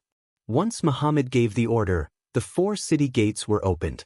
The 30,000 cavalry split into 4 groups and charged out of the city. They looked like they could not wait any longer. As soon as the city gates opened, they galloped out on their horses, shouting and screaming. They looked like they were here and the Han army was ready to die. They are finally out. Behind a bunch of sandbags, 2nd Division Commander Xiaofeng's brows furrowed as he said excitedly. The speed of the Mongol cavalry's reaction exceeded his expectations. He did not expect the enemy to have such a swift reaction. They were definitely elites. Since that was the case, they had to eat them up. Orders: fire when they are 200 steps away. The commander's order was passed down through the soldiers. Very soon, the 3 regiments of Cold Front soldiers in the circular formation received the order. They took the opportunity to check their guns and ammunition one last time. After making sure that there were no problems, they placed their gun barrels on the sandbags, closed their left eye and opened their right eye, and got ready to shoot. Cannon fire at a 30-degree angle, fire. Lin Luan, who had just been promoted from an artillery battalion commander to a regiment commander, noticed that there were quite a number of Mongolian cavaliers charging out of the city. He wanted to reduce the pressure on the warriors, so he spoke to a group of 20 cannoneers beside him. Once the commander gave the order, the 20 cannons immediately changed directions and shrunk their attack range. They fired fiercely at the city gates, giving the Mongolian cavalry who had just exited the city and had yet to get into formation a direct blow. Under the sound of the cannons, the war horses neighed, and the formation became even more chaotic. After all, humans could counter the might of the cannons, but war horses could not. Seeing that the army was unable to gather up due to the cannons, Muhammad gave up on the idea of a large-scale charge. Instead, he waved his hand and said, "There is no need to gather up. Split up and charge forward. We need to grab the chance."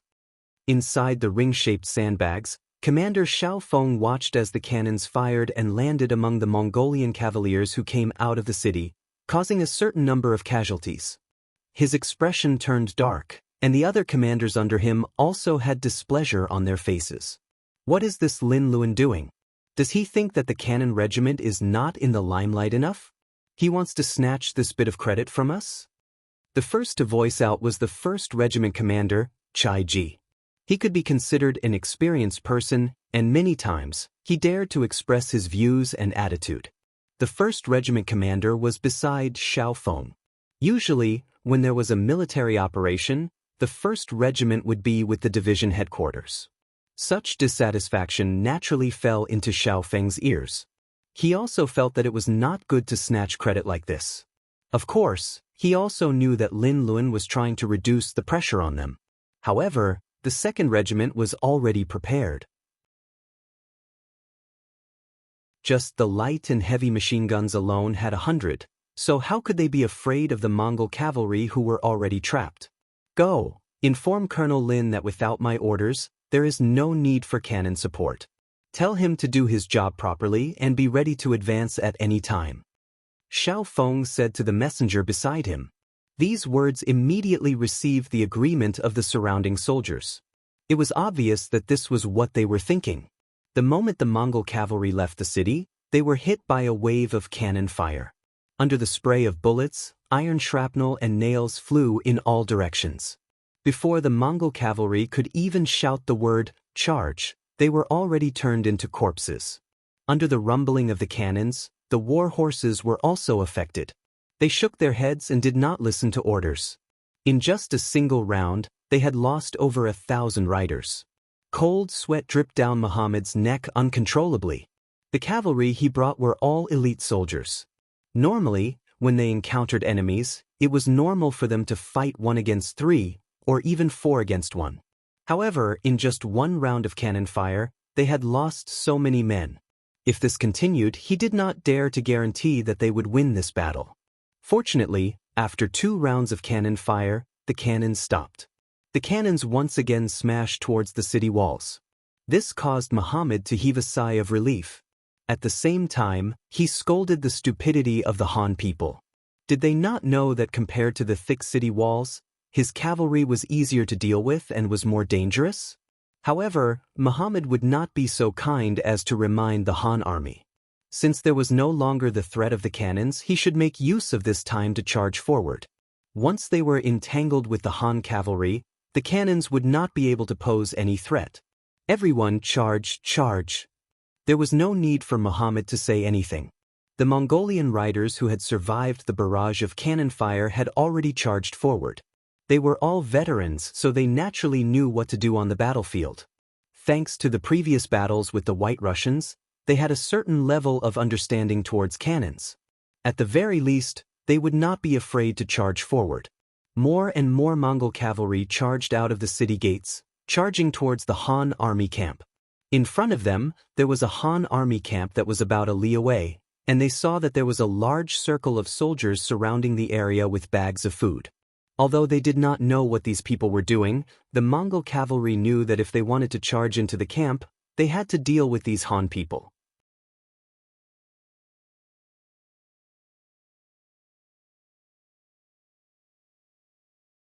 Chapter 1440.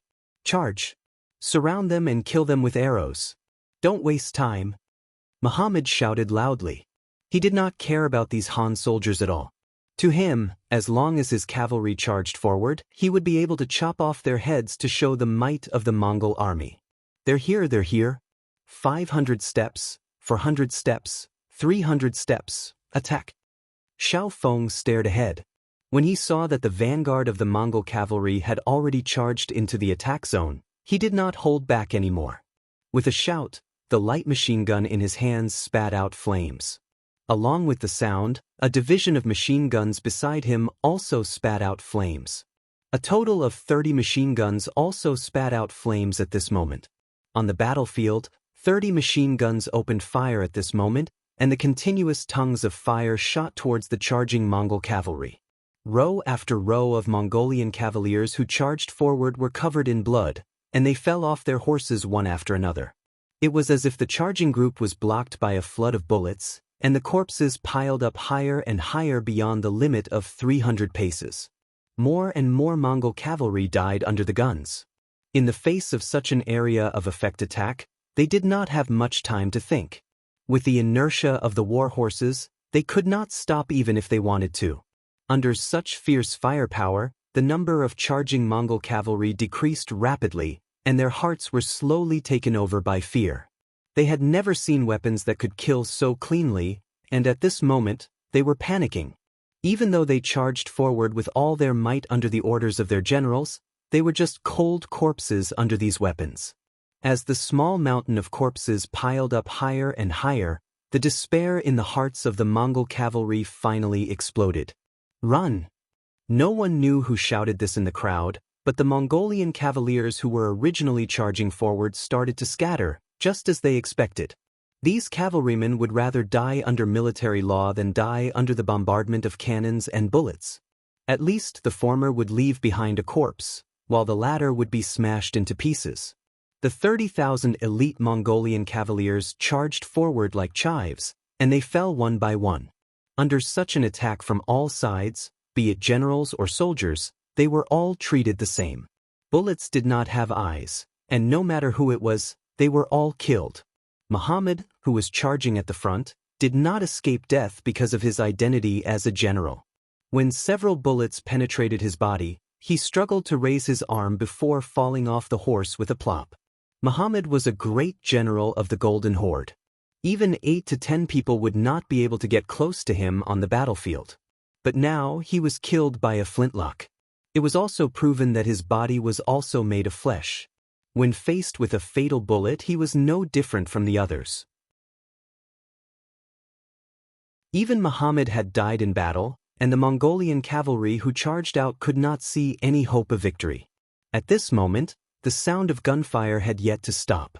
Not only that, the walls of Salai city, under the continuous attack of the field artillery, finally cracked open a huge hole that was more than 30 meters long. As the walls collapsed, it created enough conditions for the cavalry to charge. Yang Chendong put down the binoculars in his hand and said in a firm voice, "Expand the results of the battle. Cavalry charge." The cannon fire was still going on, and the gap on the city wall was getting bigger and bigger. The 5-star army cavalry saw an opportunity and received orders to attack. According to the plan, the 60,000 Mongolian soldiers would charge at the front. After all, the city wall had just been broken, and there would still be resistance within the city. It would be very dangerous. If the conditions were right, they would not let the new Second Army attack. Yang Chendong had his own thoughts, and he did not intend to hide them from the others. Ahuli was well aware of this, but he didn't blame anyone. On the contrary, he acquiesced to this practice. After all, he had once been the Great Khan and had once commanded an army of 30,000.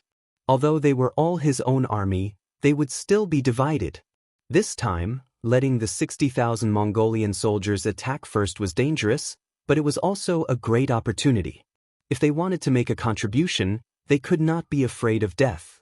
Moreover, the most worthless thing in this chaotic world was human life. Not to mention, the King Wunan of Damyang had already promised them that as long as the soldiers were registered, even if they died in battle, their families would be compensated. This was something that had never happened before. While Ahuli was open-minded, the Mongolian soldiers were open-minded as well. The moment they received the order to charge, they threw aside the fear in their hearts. Right now, they only cared about killing the enemy and gaining merit. Not to mention, many of them had been bullied by the Golden Horde. Some of their parents had even died at the hands of the Mongolian cavalry. Now was the time to take revenge. Once the 60,000 Mongolian cavalry charged, just the momentum alone could not be described with words. When the Mongolian cavalry on the city wall saw the black mass of soldiers approaching, they were scared out of their wits. They screamed and yelled in panic. They no longer had the courage to defend the city, so they turned around and ran back into the city. It was still the same saying, no one would choose to die if they could live. Although they were soldiers of the Golden Horde, they had not sold their lives to anyone. Knowing that they could not stop the enemy, only idiots would charge out and fight. The soldiers on the city wall quickly retreated. They ran faster than when they were facing the threat of the cannons. As a result, General Amba and his soldiers could no longer hold their ground. After killing dozens of people, they still could not stop the army from collapsing. In desperation, Amba had to take his soldiers to the golden tent in the city. The cannons rumbled, and Mahama in the Golden Horde had already heard it. Although the distance was rather far and the cannons could not reach him, just the sound alone was enough to tell that the power of the cannons was not small. Unknowingly, Mahama had a bad feeling. This Han army seemed to be different from the Han army in the past. This was the first time he had doubts about whether he could defeat such an opponent. At this time, a group of officials and generals had already gathered in the Golden Horde. They had all come to ask the Great Khan for advice. Although the Great Khan did not know more than them, they did not have any better ideas. Mahama sat high up and looked at the panicked crowd. He said with a faint smile, "Everyone, do not worry. Muhammad has already brought 30,000 elite cavalry out of the city. I believe that good news will come soon." "Oh, then it's fine." Hearing that the number 1 general, Muhammad, had already led out an army of 30,000 elite steel cavalrymen, everyone revealed a relieved expression. After temporarily stabilizing everyone's mind, Muhammad said again, "After all, the Han army has more than 100,000 soldiers. We cannot lower our guard. We need to continue to send out troops. This time, since the Han army has come, don't think about going back. Everyone who will go out to fight.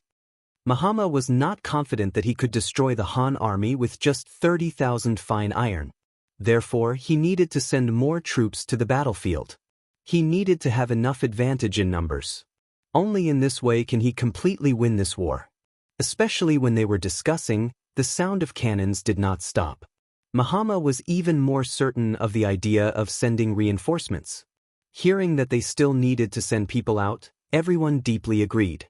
The Han army was an army with cannons. Just 30,000 cavalry was not enough. But after all, they were facing cannons that killed without blinking. Once they entered the battlefield, there was a possibility of losing their lives. For a moment, everyone looked at each other. No one rashly took the initiative to stand out. What? Could it be that you want this Khan to call your names? Seeing that no one responded, Mahama's face showed a trace of anger. His son, Bora, was also watching coldly from the side.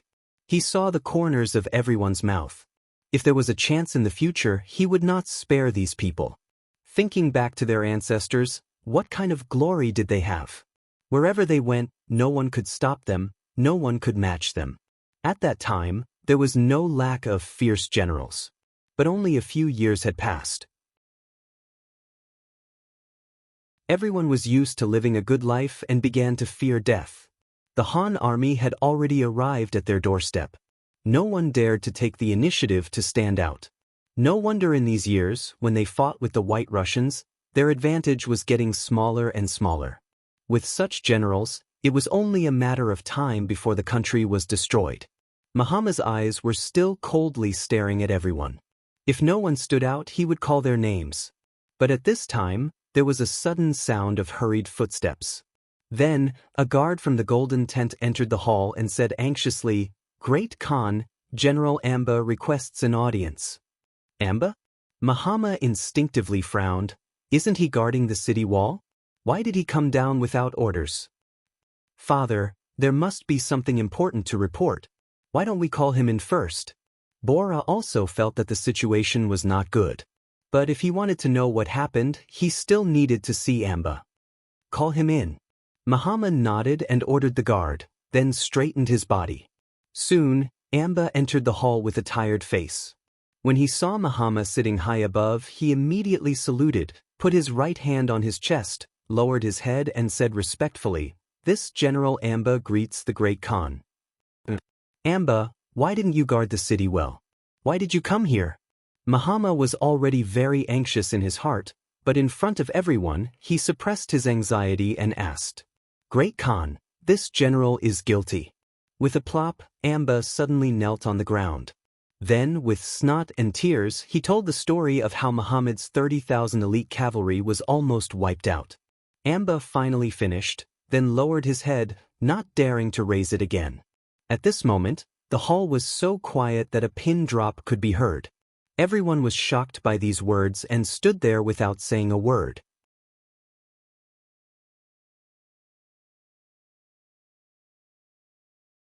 Chapter 1441. No one had expected that the battle would end up like this. How long had it been? Not only had they lost the city gate, even the 30,000 elite cavalry that Muhammad had brought with him were gone. That was 30,000 elite cavalry.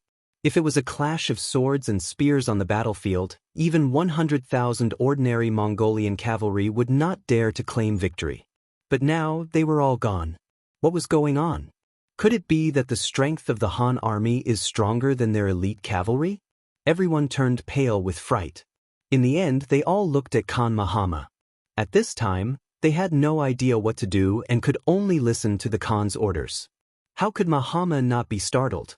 He had thought that this battle would be very difficult, and he had even prepared to pay a certain price. But he had never expected that they would lose so quickly. From the time they learned of the 5-star army's appearance to the loss of the city gate, it had only been a little more than 2 hours. What could they do in this time? If it was an ordinary army, they would not have finished gathering. But the Han army had already attacked. What was going on with this world? When did the Han army become so strong? There were 100,000 questions in his heart. Mahama had many questions that he wanted to understand. But now he did not have the time. Since the city gate had been lost and the cavalry had been defeated, he was afraid that the 5-star army would enter the city soon. After losing the protection of the city wall, he had not expected such a thing to happen. Without sufficient preparation, Mahama knew that the situation would only become more cruel and not optimistic. Men, drag Amber away and behead him. Mahama was worthy of being a Khan for many years. His reaction was very fast. He first glanced at Amba, who was kneeling on the ground, with a fierce look on his face. The more chaotic the situation was, the more stable the people's hearts were. This Amba could be used for this. After receiving the order, the guards outside the hall rushed into the hall, picked up the kneeling Amba, and walked out of the hall. Amba did not expect that the Khan would actually kill him. Did he think that this was a time when people were needed and he could take the blame? Also, why didn't any of the ministers and generals who were usually on good terms with him speak up for him? Could it be that the friendship between people wasn't worth a try? If he had known this would happen, he would have just run away.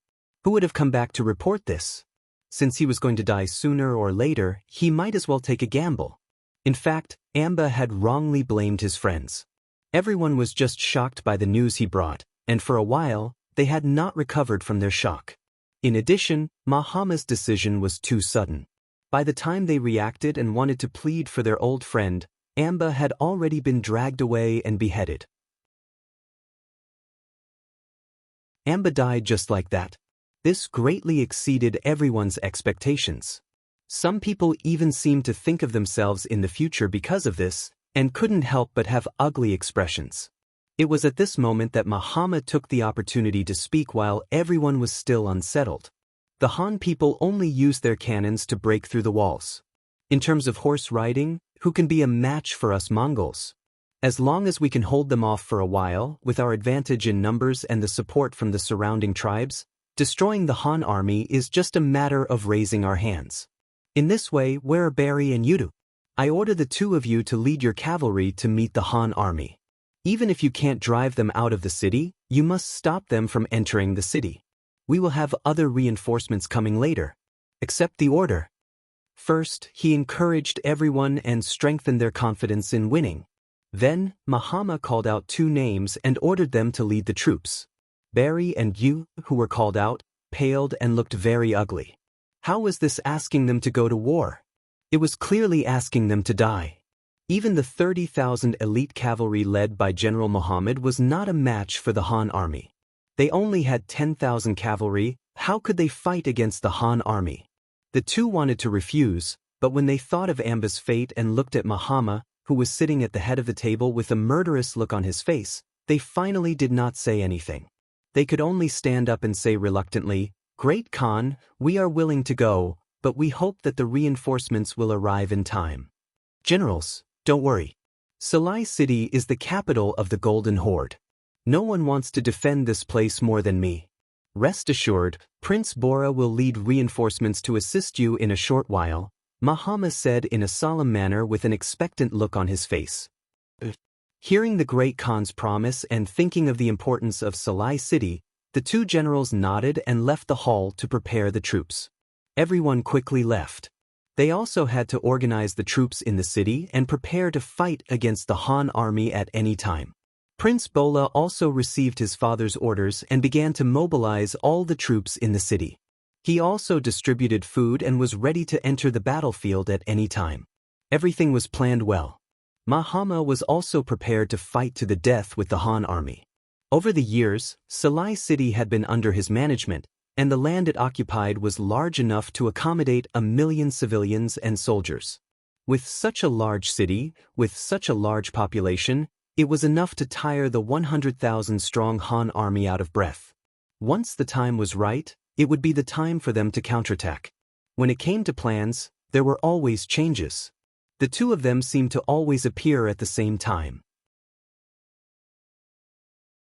Just as the Mongolian army in the city started to mobilize and prepare for battle, the sound of cannons exploding rang out from the sky, landing directly in the inner city. Many of the nobles and officials in the inner city were destroyed by the cannons, and many of them died. Beta Persei finally could not help but take action. He brought 8 100mm mortars that could fire up to 13 li and launched an attack. Yang Chendong was good at reading people's minds. He knew when and what to do to maximize the benefits. With 120,000 people, it was not easy to take down Salai City. Even with the powerful cannons in his hands, it was not easy. It must be known that in the Golden Horde, every citizen could be a soldier. From old people in their 50s to children in their 20s and 13-year-olds, they could all wield their swords and kill the enemy. One could only imagine how many of these millions of people were capable of fighting. If they only relied on pushing forward step by step, once the enemy reacted, even if they could defeat them, they would have to pay a heavy price. This was not what Yang Chendong wanted. He wanted to use a swift and decisive method to defeat the enemy and obtain the greatest benefits. As such, the firepower of the cannons had to be maximized. As such, Beta Persei took action. He brought 8 100mm mortars and quickly advanced after the city walls were broken. Following the map that Gray had provided, after finding a safe and powerful position, he began to fire in all directions. In order to give the enemy the feeling of a huge army and cannons everywhere. The 8 cannons fired in 8 different directions. When the cannons were fired, it gave people a feeling of explosions everywhere. This caused the Mongol army, who were originally fighting, to lose their morale and confidence. Fire! Fire with all your might. Don't be stingy with the cannons. Beta Persei led 500 black cavalry soldiers to a courtyard under the city walls. 200 black cavalry soldiers were in charge of security, while the other 300 black cavalry soldiers were busy moving the cannons and firing the cannons in an orderly manner. Before they came, Yang Chendong had said that as long as they could scare the Mongols away, it would be worth it no matter how many cannons they used. After receiving the order, Beta Persei unleashed all the cannons he could to achieve his goal. His face was filled with an excited expression. Explosions continued to ring out in the city. Who knew how many Mongols had died under the cannon fire? In the face of such long-range cannons, they did not even know where the enemy was or how many cannons they had. From this, one could see how difficult this battle was. Not knowing where the cannons would land, there was no place that was absolutely safe. After a few rounds of cannon fire, many unlucky Mongol nobles had already died under the cannon fire. When they saw their old friends die without any warning, those who were still alive had no choice but to escape. If they could not even see the enemy, how were they going to fight this battle? Since they could not fight, they could only escape. Although doing so was not very loyal, and they might be punished by the Great Khan. However, it was just death. With the thought of living for as long as they could, more and more nobles, officials, generals, and even commoners made the decision to leave the city and abandon Salai City. As such, there was such a scene. The east gate of the city had unknowingly been opened, and more Mongols were escaping. In order to escape, many people did not even have the time to tidy up their belongings. Instead, they only took some valuables and left the city. Great Khan Mahama, who was in charge of overseeing everything in the city, quickly received the news. In a fit of rage, he pushed the table in front of him to the ground and roared out, "What are they doing? Are they abandoning the legacy of their ancestors? Are they not afraid of this Khan punishing them?" The scout general was also trusted by Mahama. Bodo, who was in charge of overseeing the city, stood in the hall with an ugly expression, not daring to speak. "Bodwa, pass on this Khan's order.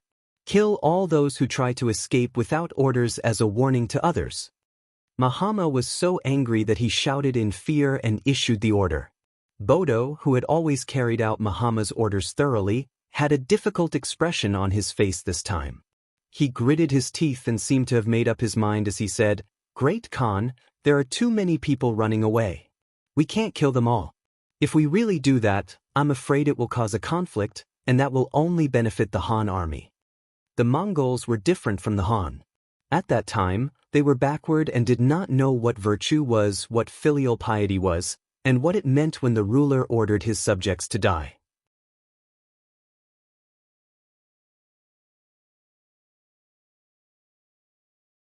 Chapter 1442.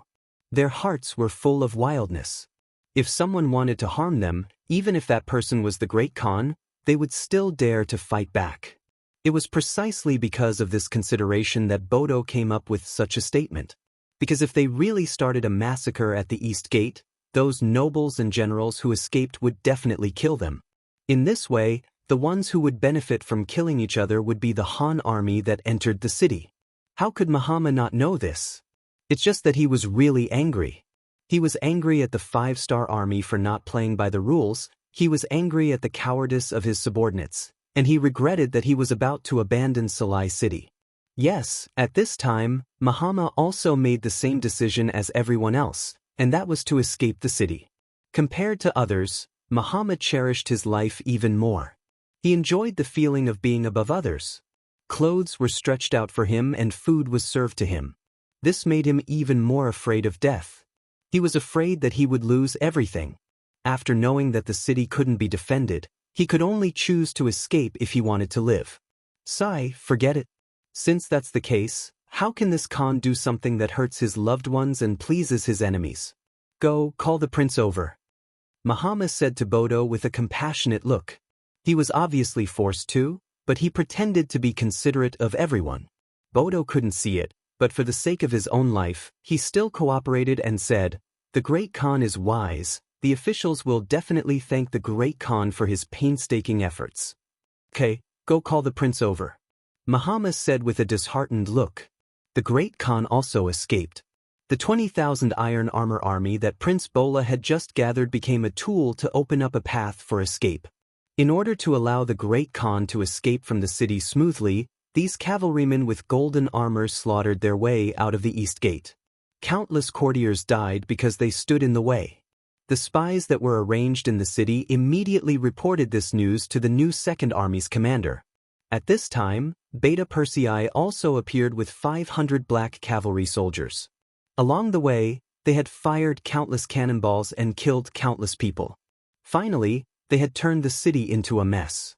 She had already heard from a spy about Mahama. He heard that when she left the city, just the carriage that accompanied her stretched for 6 to 7 li. Even if one were to think with one's toes, one would be able to guess how much treasure had been transported away. Thinking back to what the 6th young master had said earlier, one of the main objectives of the urgent attack on Salai City was to seize the wealth and relieve the financial pressure of the army. Then how could he let the money under his nose slip away like this? When he saw Beta Persei walking over, he immediately stepped forward and voiced his thoughts. Beta Persei was overjoyed. He was just worried that he would not have the chance to properly deal with the Mongolian cavalry.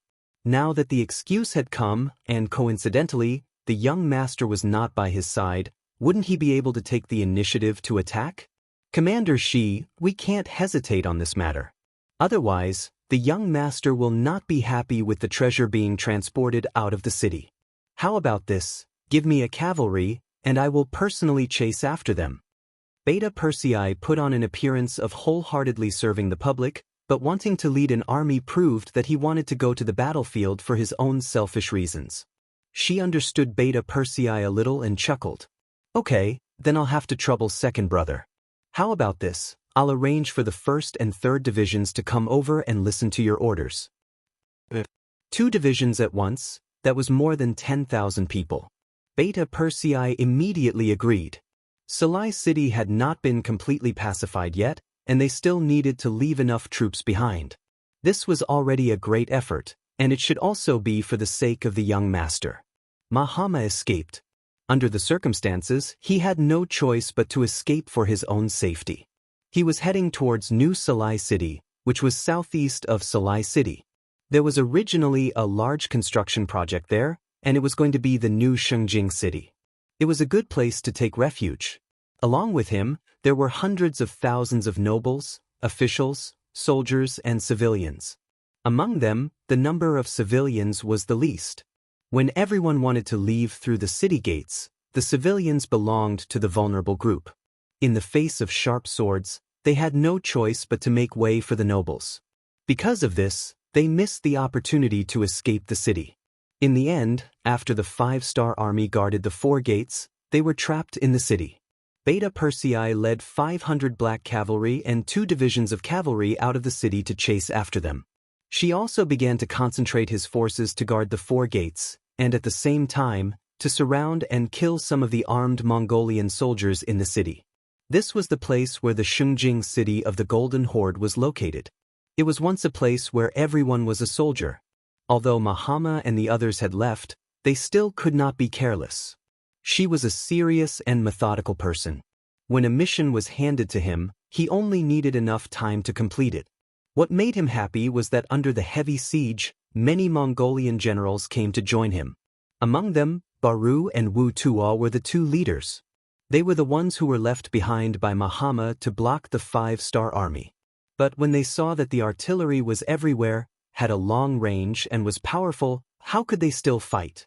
In addition, they heard that the great Khan and the nobles had already left the city, and they were abandoned. The feeling of being abandoned was quite unpleasant. They did not want to die, and they did not want to die without knowing why. After a final discussion, they came to join him. They had already asked around.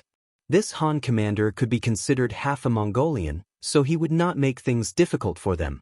Naturally, he was overjoyed that the 2 generals got along so well with each other. He immediately said that the 5-star army was in need of people. As long as the 2 generals were sincere, not only would they not make any mistakes, they would even be rewarded. As for how much they would be rewarded, it would depend on their performance. Generals, the 5-star army places more importance on ability and less on experience and background. As long as you do your best, you will be able to obtain a Han nationality in the future. You will be able to enjoy endless riches and safety. You must make good use of this opportunity. Shibi said earnestly to Barry and Wu Tu. Yes, thank you General Shibi for your reminder. But what can we do next? Baru and Wu Tuo were naturally very happy. Who did not want to pursue a better life? In the past, it was only because they did not have the opportunity. Now it was time for them to perform. How about this? The 2 generals should be very familiar with the situation in the city. I will leave the law and order here to you. Firstly, suppress all the opposing forces in the city and give the people a peaceful environment. Secondly, find the gold and silver hidden in the city and give it to Bugnam of Gojoseon. Once the matter is settled, I will naturally request for the 2 generals to be rewarded. Shibi was intentionally testing the loyalty of the 2 generals. He did not intend to give them a single soldier and allowed them to do as they pleased. This way, even if something happened, he would not lose anything. Baru and Wu Tuo, who were left behind by Mahama, although they were generals, their status was not very high. Otherwise, they would not have been given such a difficult task. Now that they had the opportunity to perform well in front of their new master, who would not work hard. With their help, the situation in the city quickly became much more stable. Not only that, the 2 generals also persuaded many people to help the 5-star army maintain the law and order in the city. Later, Shibi counted that the number of people had reached 100,000. This was 100,000 strong young men. Once they were used well, they could form an army. With this feeling of joy, Shibi sent someone to report this matter to Yang Chendong, who was preparing to enter the city. 100,000 Mongolian soldiers, this is not a small harvest. Let's go into the city and take a look. Yang Chendong, who was in a good mood, laughed heartily. Then, under the protection of the 1,500 black cavalry and the 2nd Division of the Cold Front, he entered the city of Salai. Just as Yang Chendong entered the city, Beta Persei also led the army back into the city. This time, the pursuit did not go too smoothly. Mahama was like a gecko cutting off its tail. He left behind all the slow carriages and followed the cavalry to speed up and leave. Considering that the road ahead was unclear, they were afraid of being ambushed. In addition, the pursuit of the treasure was completed smoothly, so Beta Persei led the army back to the city. After some calculations, the treasure that Beta Persei chased back was equivalent to 40 million taels of silver. In addition, Mahama and the others left in a hurry and did not have time to take many things away. Even the national treasury only took a quarter of the wealth. Now, the rest that could not be taken away in time all became the property of the five-star army. The wealth of Salai City was beyond Yang Chendong's expectations. The liquidation of the entire property took thousands of people 7 days, and the final result was actually 230 million taels of silver. Later on, it was found that a lot of the wealth came from the Han people hundreds of years ago. However, because the Mongols did not know how to invest, and they did not like these yellow and white things, many things had been left in the national treasury without being touched. This was how they managed to gather such a large amount of silver. Now, it was a one-time benefit to Yang Xie's army. With so much silver, Yang Chendong felt that his journey was not in vain. All the investments in the Far East, Siberia, and the recent battles had been recovered, and he had made a lot of money. Overjoyed, he ordered people to leave 5,000 taels of silver for development, and sent the other 180 million taels of silver back to Chichen City. This was the fastest way to plunder wealth in war. Yang Chendong taught everyone a lesson. He believed that the opposition should be much smaller when he went to war in the future. With the help of Baruch, Wu Tu, and the others, the security in Salai City quickly stabilized. With the continuous migration of foreign people under Yang Xie, and the migration of the people here, everything related to this place would gradually be wiped out in the wheel of history. Perhaps after a few decades or 100 years, the people here would forget that this place was once the capital of the Golden Horde. At that time, the culture of the Han people and their status as landlords would completely dominate this place. By then, it would really be deeply rooted and could not be easily shaken.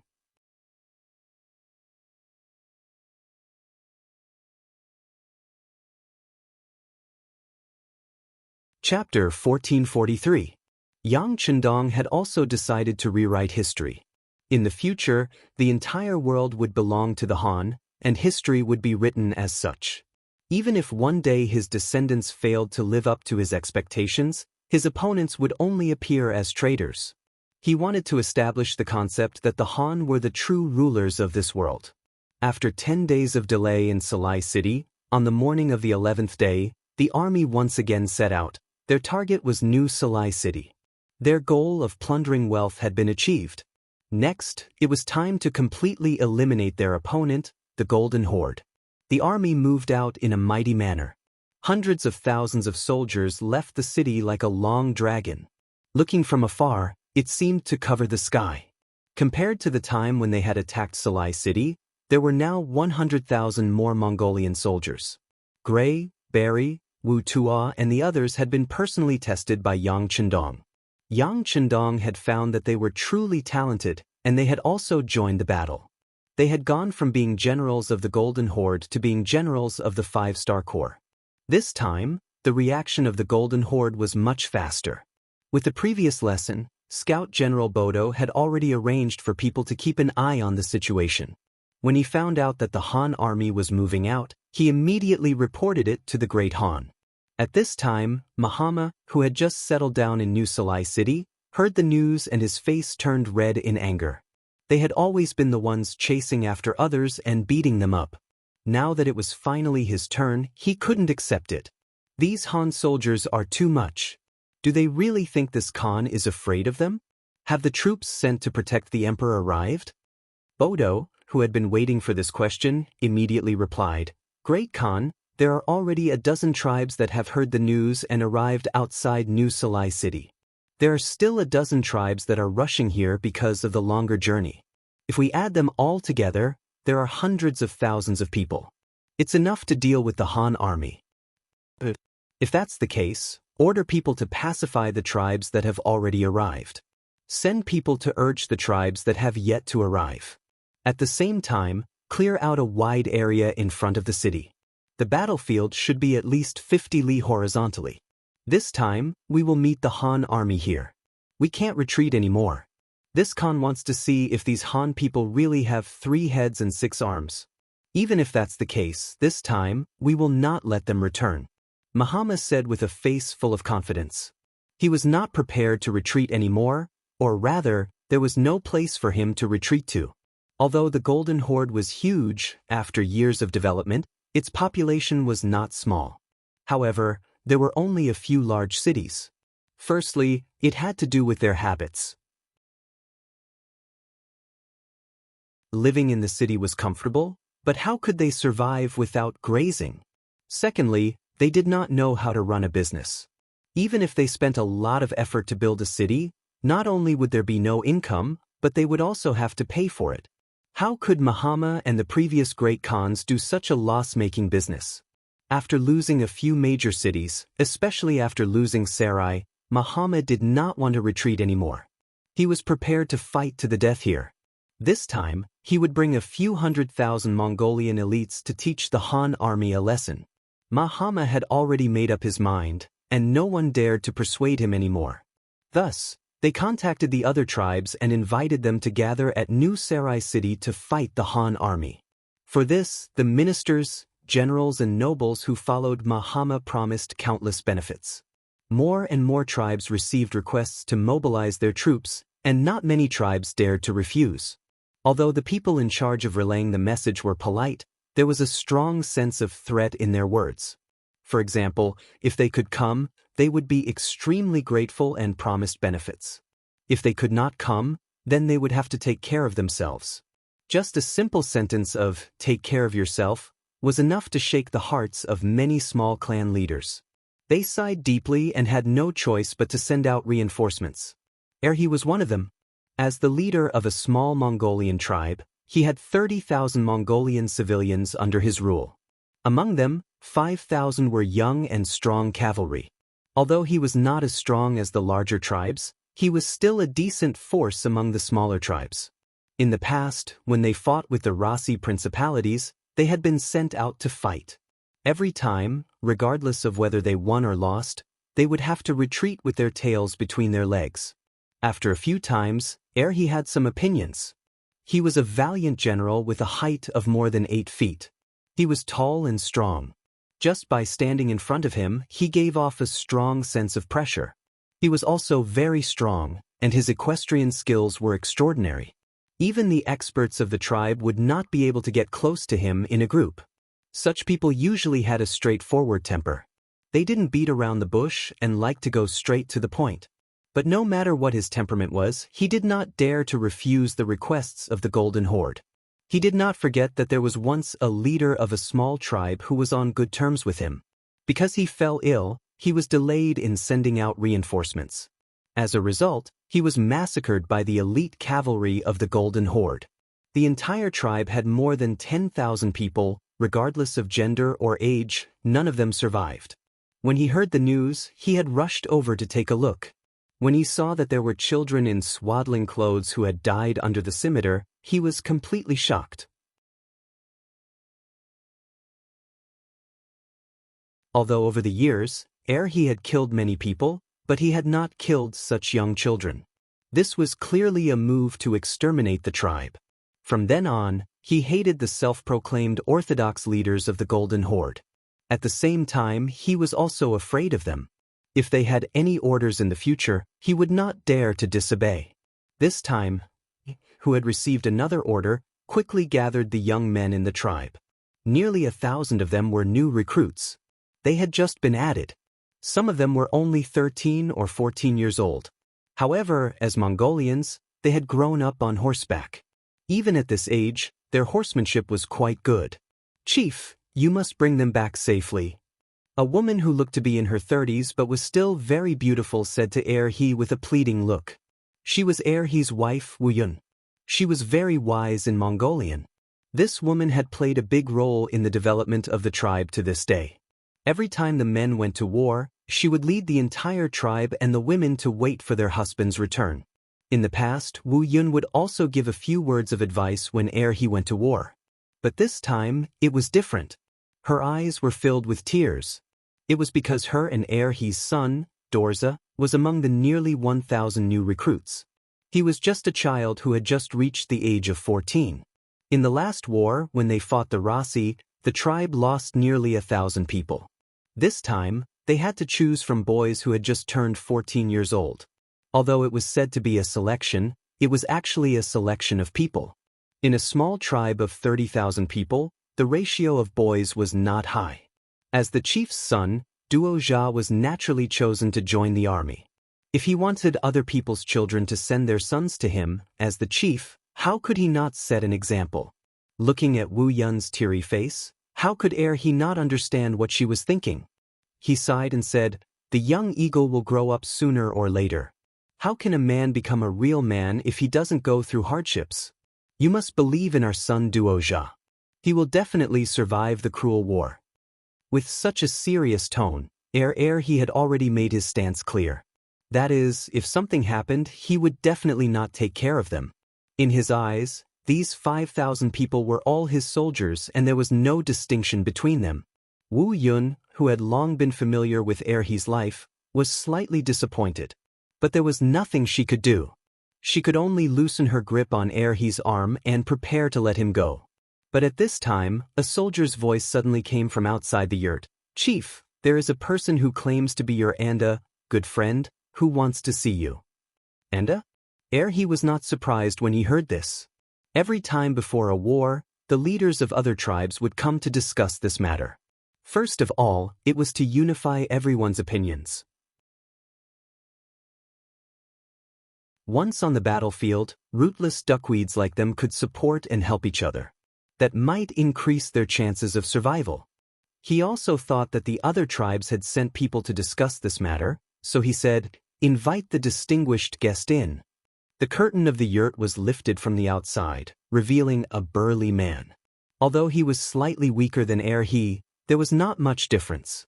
The moment this person appeared, a look of shock flashed across his originally calm eyes. He opened his mouth and could not help but ask, "General Gray, why are you here?" It was no wonder that he was so surprised. He had heard that Gray had become a traitor of the Golden Horde and a lackey of the Han people.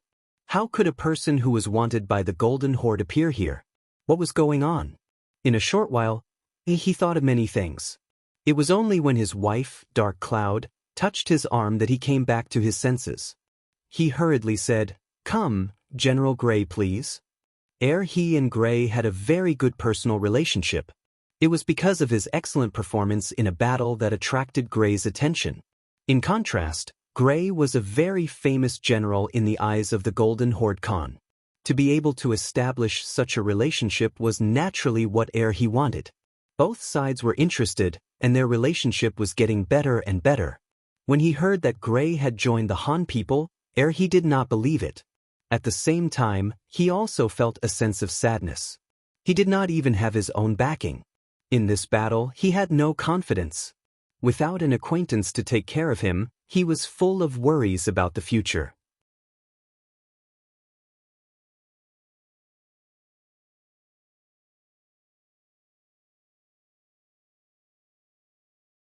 Chapter 1444.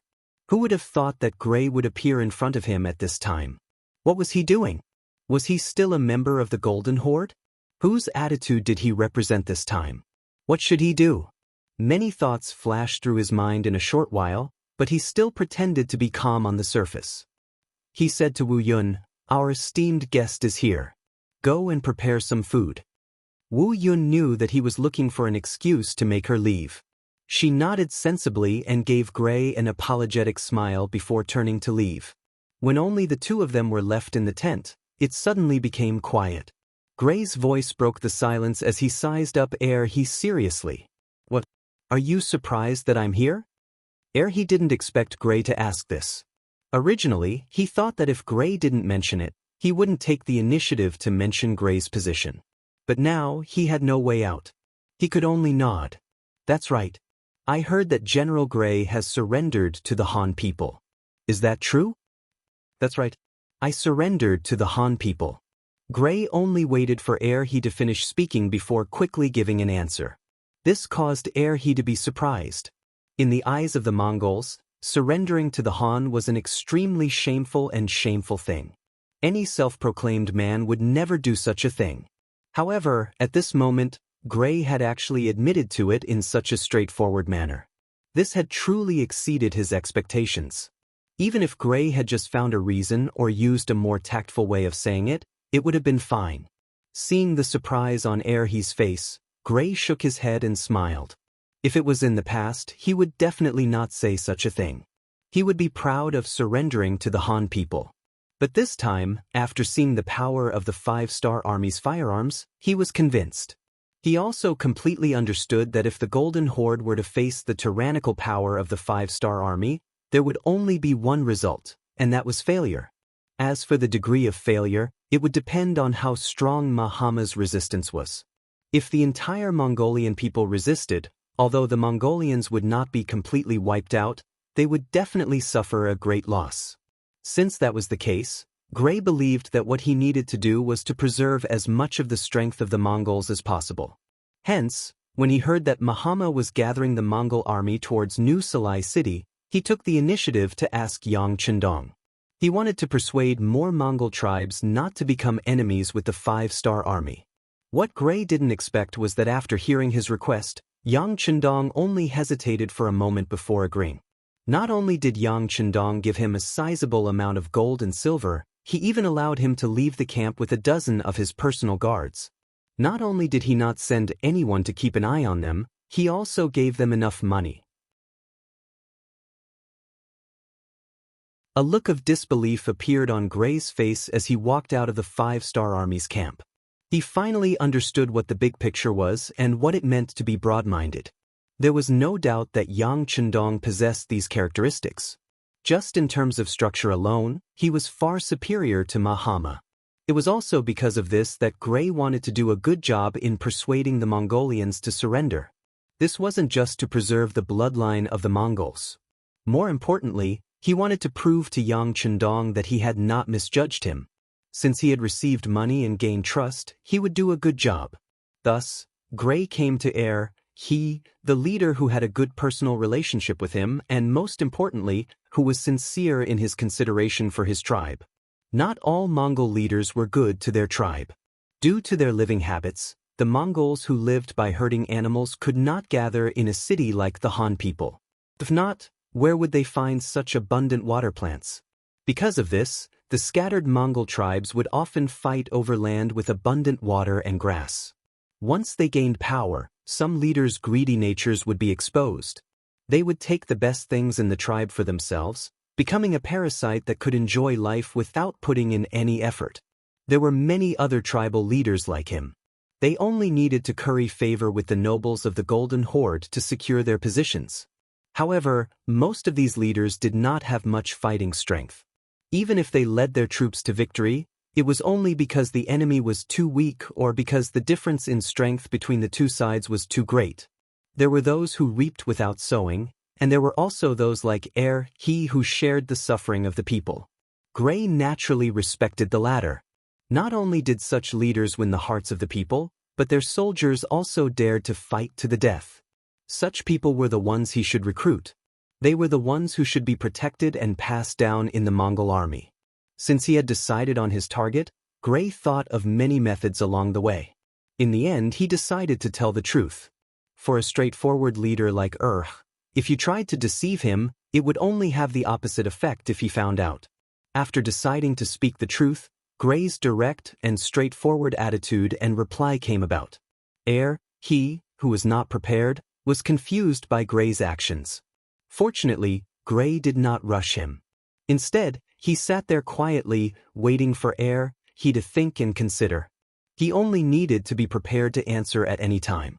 After at least the time it took to drink a cup of tea, he slowly raised his head and looked at Gray. "General Gray, are you here to persuade me to surrender?" "Why?" "That's because a hero like you shouldn't become the victim of Mahama's wrongdoings," Gray said resolutely. Since he had already submitted to Yang Chendong, the so-called Great Khan of the Golden Horde was nothing in his eyes. There was no need for him to show any mercy. Sacrifice. He was puzzled. That's right, a sacrifice. Don't you think so? Over the years, how many battles have you fought for the Golden Horde? What did you get in the end? What else do you have other than the most basic rations you can obtain during the war? Gray laughed coldly and said, "Oh, if you want to say anything, I'm afraid that there are fewer and fewer men in the tribe, and their strength is getting weaker. Do you know that this is Mama's goal? He wants to use his opponents to weaken the strength of your tribes." Only in this way can no one threaten him and replace him. Er's expression kept changing as he listened to them. Of course, he understood the logic behind this. Not only him, but the other tribe leaders also saw it clearly. But what could they do? If they did not listen to Ma, the other party's elite cavalry would appear at any time.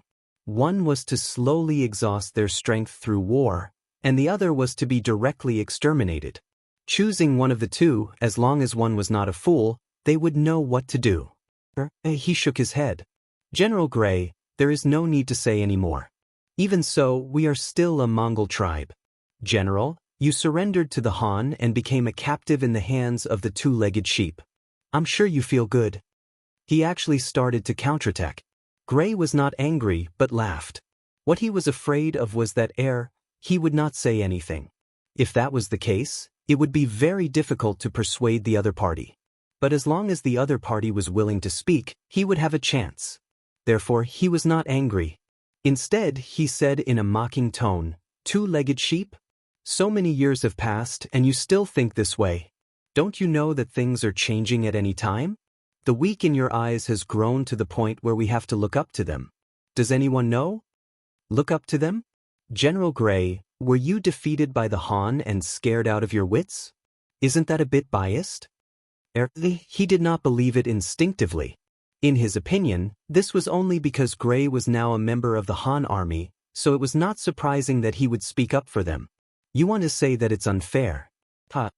Gray laughed self-mockingly. Then he said with a bitter expression, "That's right. I used to think the same as you, but there are some things that you will never know how strong your opponent is if you don't experience it yourself. The Han army in front of us has firearms that no one can resist. Their cannons can fire from several kilometers away, or even tens of kilometers away. They are all exploding bullets, and one shot can blow up a large area. Their firearms are not only accurate, but they are also very powerful from a long distance.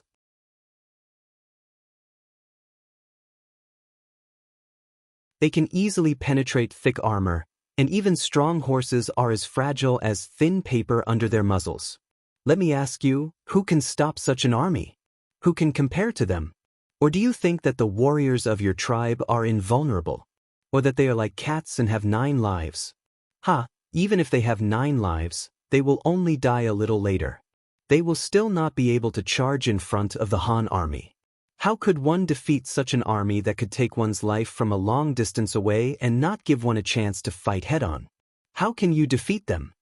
Gray asked several questions in succession, leaving he speechless. He did not know how to answer. They had seen firearms before. The White Russian army mainly used firearms. If not, how could they be a match for the Mongol army, which had the best warhorses and the most skilled horsemanship? However, the power of their firearms was limited. Although they also had explosive bullets, the range was very short, only about 1 mile. What they really used the most were solid bullets. Although it was a little difficult to dodge that thing, it was not undefeatable. As long as they avoided the enemy's bullets, when they rushed to the front of the enemy's formation, it would be time for them to kill. The White Russian army also had firearms that could pose a threat to them at close range. However, those firearms needed a long time to reload every time they were fired. Naturally, they were not very useful against the Mongol cavalry. You're tuning in to the Wang Lin's Journey YouTube channel. Don't forget to subscribe and join us on this journey to catch the most captivating stories.